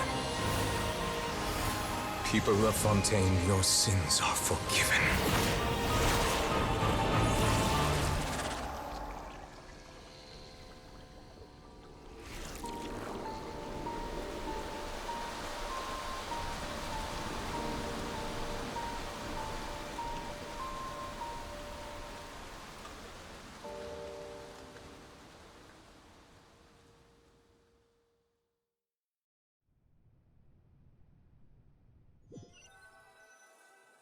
It's a good thing I'm not on camera because I'm crying. Oh my god. What just happened? Has the death sentence been carried out? Was that bright light some sort of misdirection? I have a feeling that something huge just happened. But since we're all still alive and haven't been dissolved, I assume whatever happened was good for us. It's time to end this. We must mete out punishment to that beast. Didn't you say just a moment ago that it can't be defeated? I have gained the strength sufficient to deal with it. Through certain means, I now have the ability to separate the power of the Primordial Sea from that creature. We should seize the opportunity to pursue our quarry.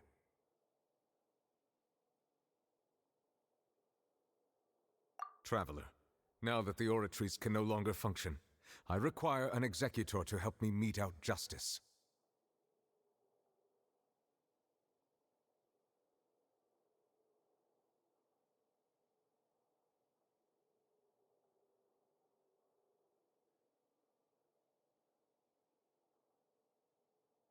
The root of the calamities befalling Fontaine, the beast that enacts the prophecy. Its name is the all-devouring narwhal. Come with me, traveler. The hour of execution has come.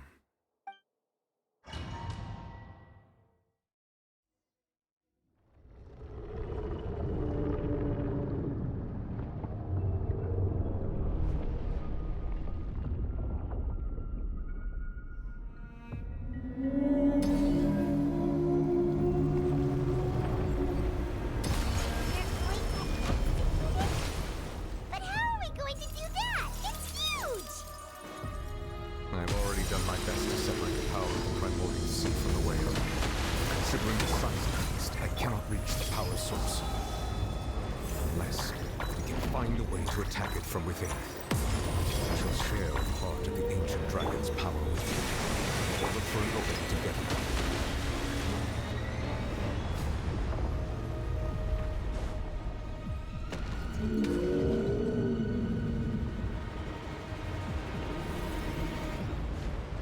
I can feel its sorrow turning into hostility.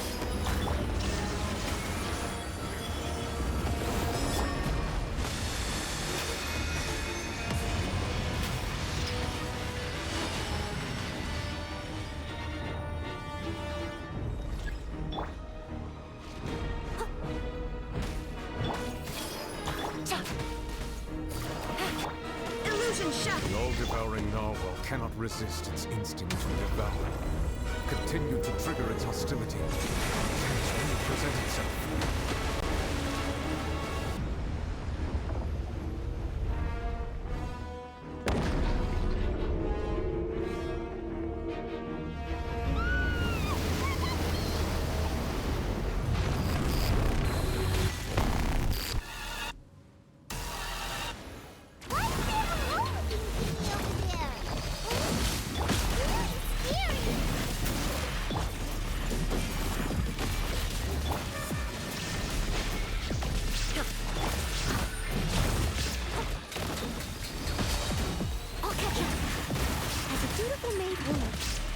I have granted you my protection. Do not fear. Seize the moment and use my power to suppress its roots from within.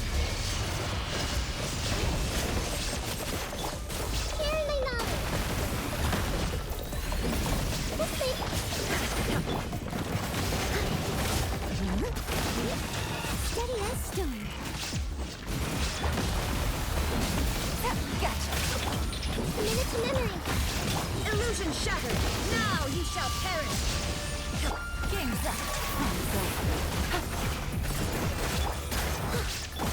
Make yourselves at home. Roll. Time to clean up.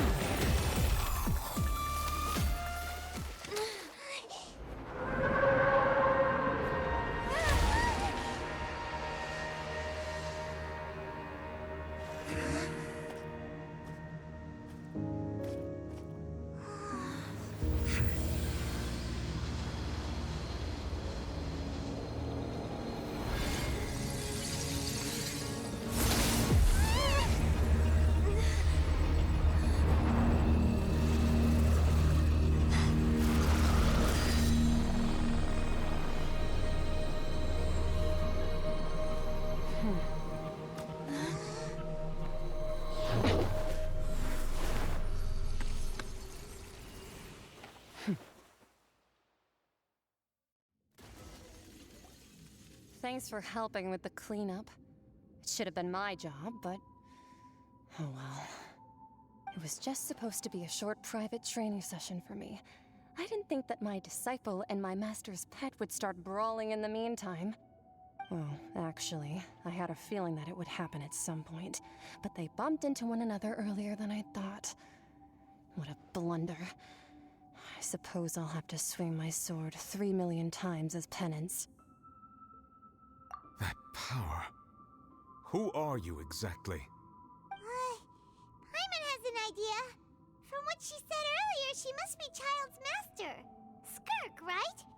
It's just that he gave us the impression that she was the less talkative person. I simply did not have anything to say to the weak.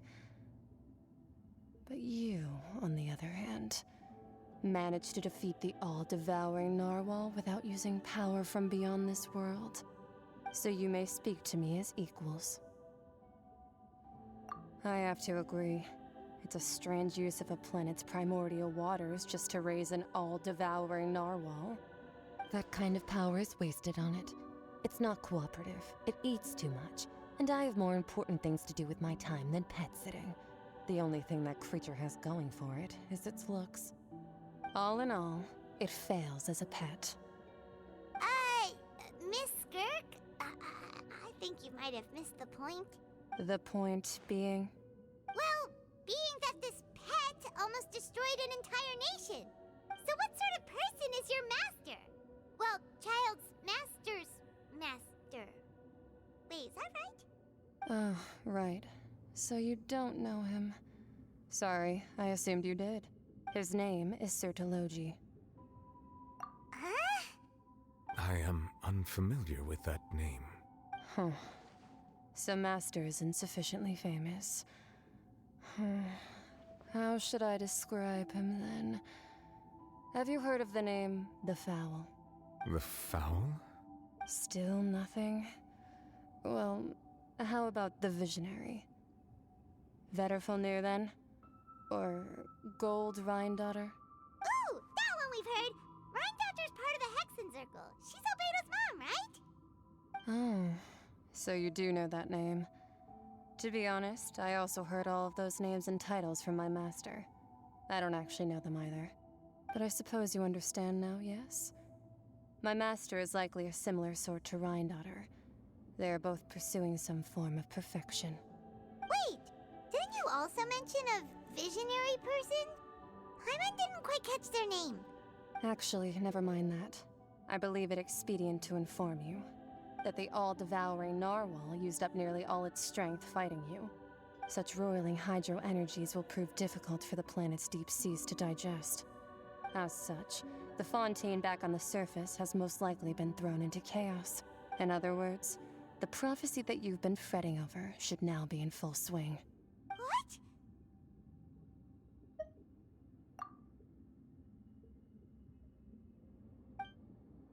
Not to worry. Focalor has already managed to deceive the heavenly principles.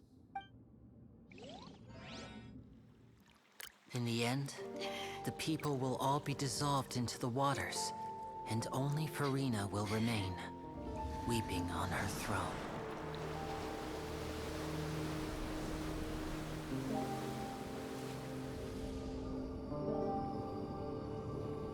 Oh my god! Only then will the sins of the people of Fontaine be washed away.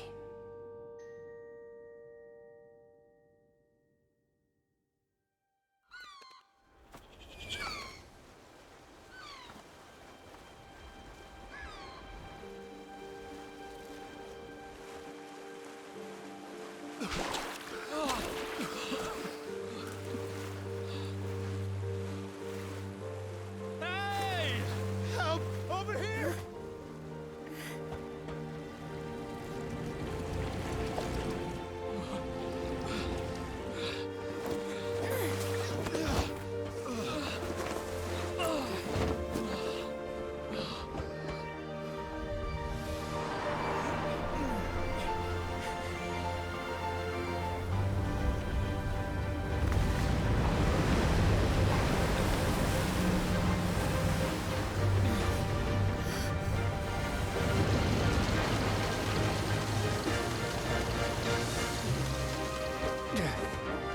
All hands, initiate emergency rescue!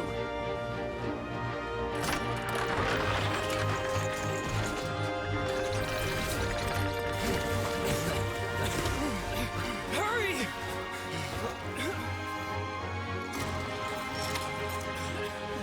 Hey, lend a hand!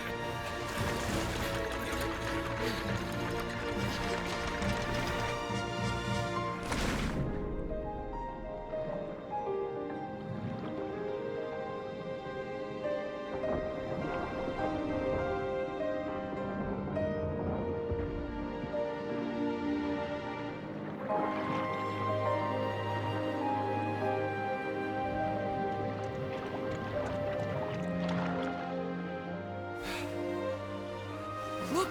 The water's receding!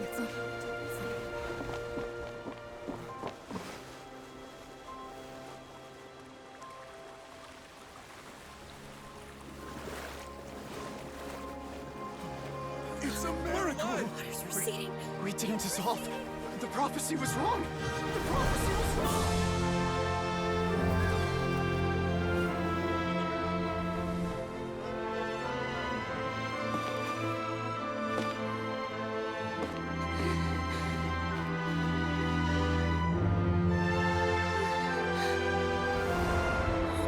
Are you alright? We're saved. The prophecy was wrong.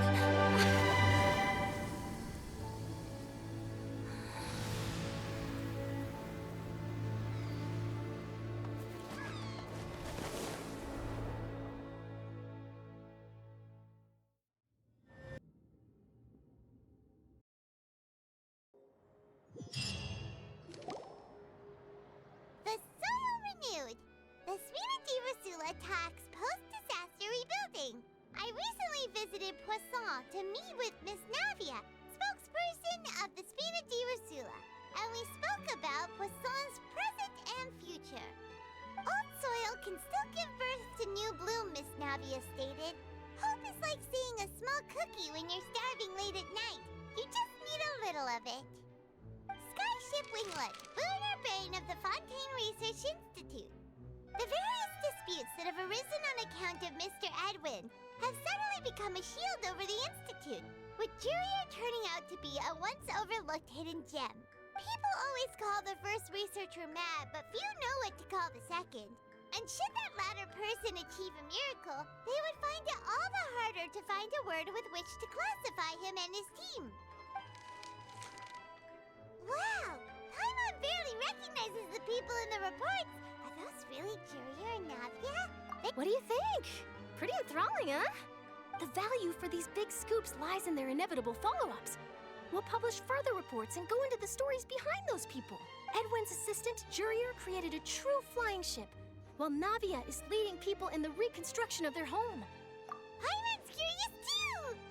And that's exactly why I'd like you to come conduct interviews with me.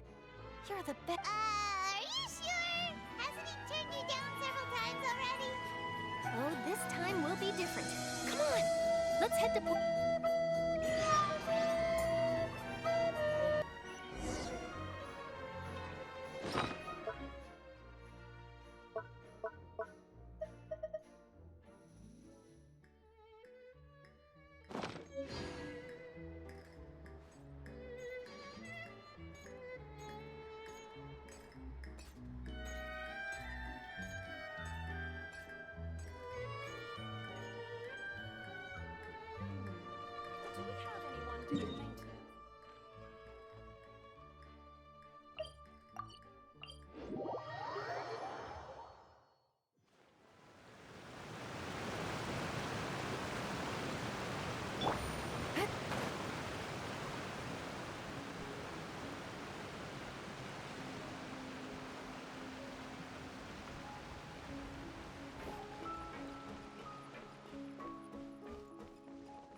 Oh, it's you. What brings you all here? Hey, we're just having a look around. I'm here to update myself on how things are going here. Oh, the Fatui are here too! Let me introduce you. This is Mr. Garunt Snezhevich. He represented the Knave in sending us a large amount of supplies, and is helping with our work. Our residents are hard at work as well. Thanks to everyone, work is progressing nicely. We've lost a lot of people, but we're moving forward. That will have to be enough. Hello, Miss Charlotte. I'm a big fan of yours. I especially like that article you wrote last year about Fontaine's stray cats. But if you don't mind, could you not emphasize our role too much in your report? It's not charity we're doing here. I get where you're coming from. I'll keep it as simple as possible. Or would you be willing to feature as friendly neighbors? That would be fine. Thanks. Oh, you're back too. How are things? We finished laying down the construction materials. It'll be another hour before the workers are able to go over there. Huh? You're here too, Clarence? Well, her reputation's greatly risen after that whole duel business with Miss Furina. So she's here in Poisson to wait out the heat. All right. She really came here to help me out. There's too much to consider in the reconstruction of Poisson. The Spina has need of more decision-makers. And, well, I do already happen to be connected to Mr. Callis. Oh, wait just a moment. Do you mind me asking a few questions? You know, about how you felt before the duel, about what it was like facing down a god. There's lots of exciting material there, I bet. Forget it. I'm sure you can find a better theme than that, Miss Charlotte. I see you're the same as always. Well, if we're talking about doing things for my sake, you might as well just take a few more photos of me. Of course I will. I'm not gonna let her off that easy. All right, then everyone who... How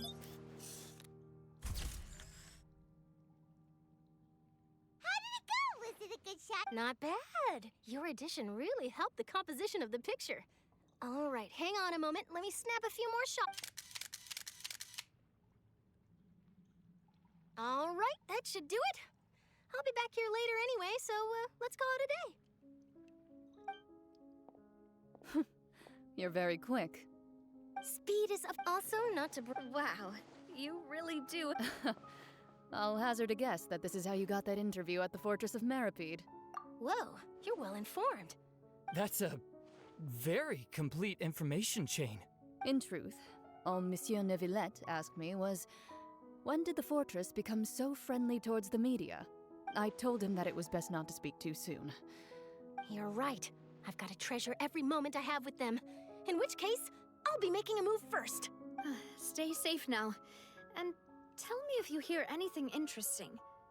I'll treat you to afternoon tea in exchange.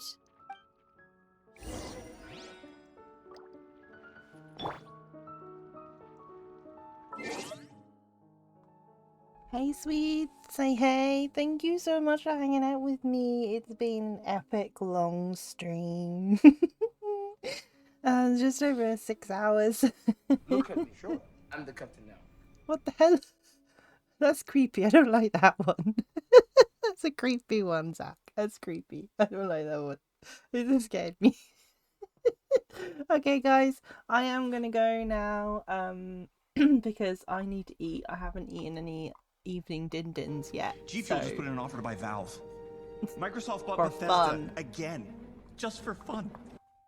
For fun. It's all for fun, isn't it? For fun. For fun, hey. For fun. I hope you've enjoyed the stream. Again, I'm sorry I haven't been on camera today, but I have been relaxing and, you know, kind of chilling and sort of sitting back on my chair and stuff. So it's been really nice. So I probably wouldn't have streamed as long as this if I was on the camera. So we are going to go and raid. I'm going to initiate that raid. We're going to go raid Meraxi. We're raiding them now. And I hope you all have a great rest of your evening and weekend. And I really appreciate you all hanging out today. Thank you so much. It's been really cool to finally get some more story done in Genshin Impact. So thank you. And I'll see you guys back here again on Tuesday officially. So have a great rest of your weekend, sweets. Take care now. Bye bye. Jenny.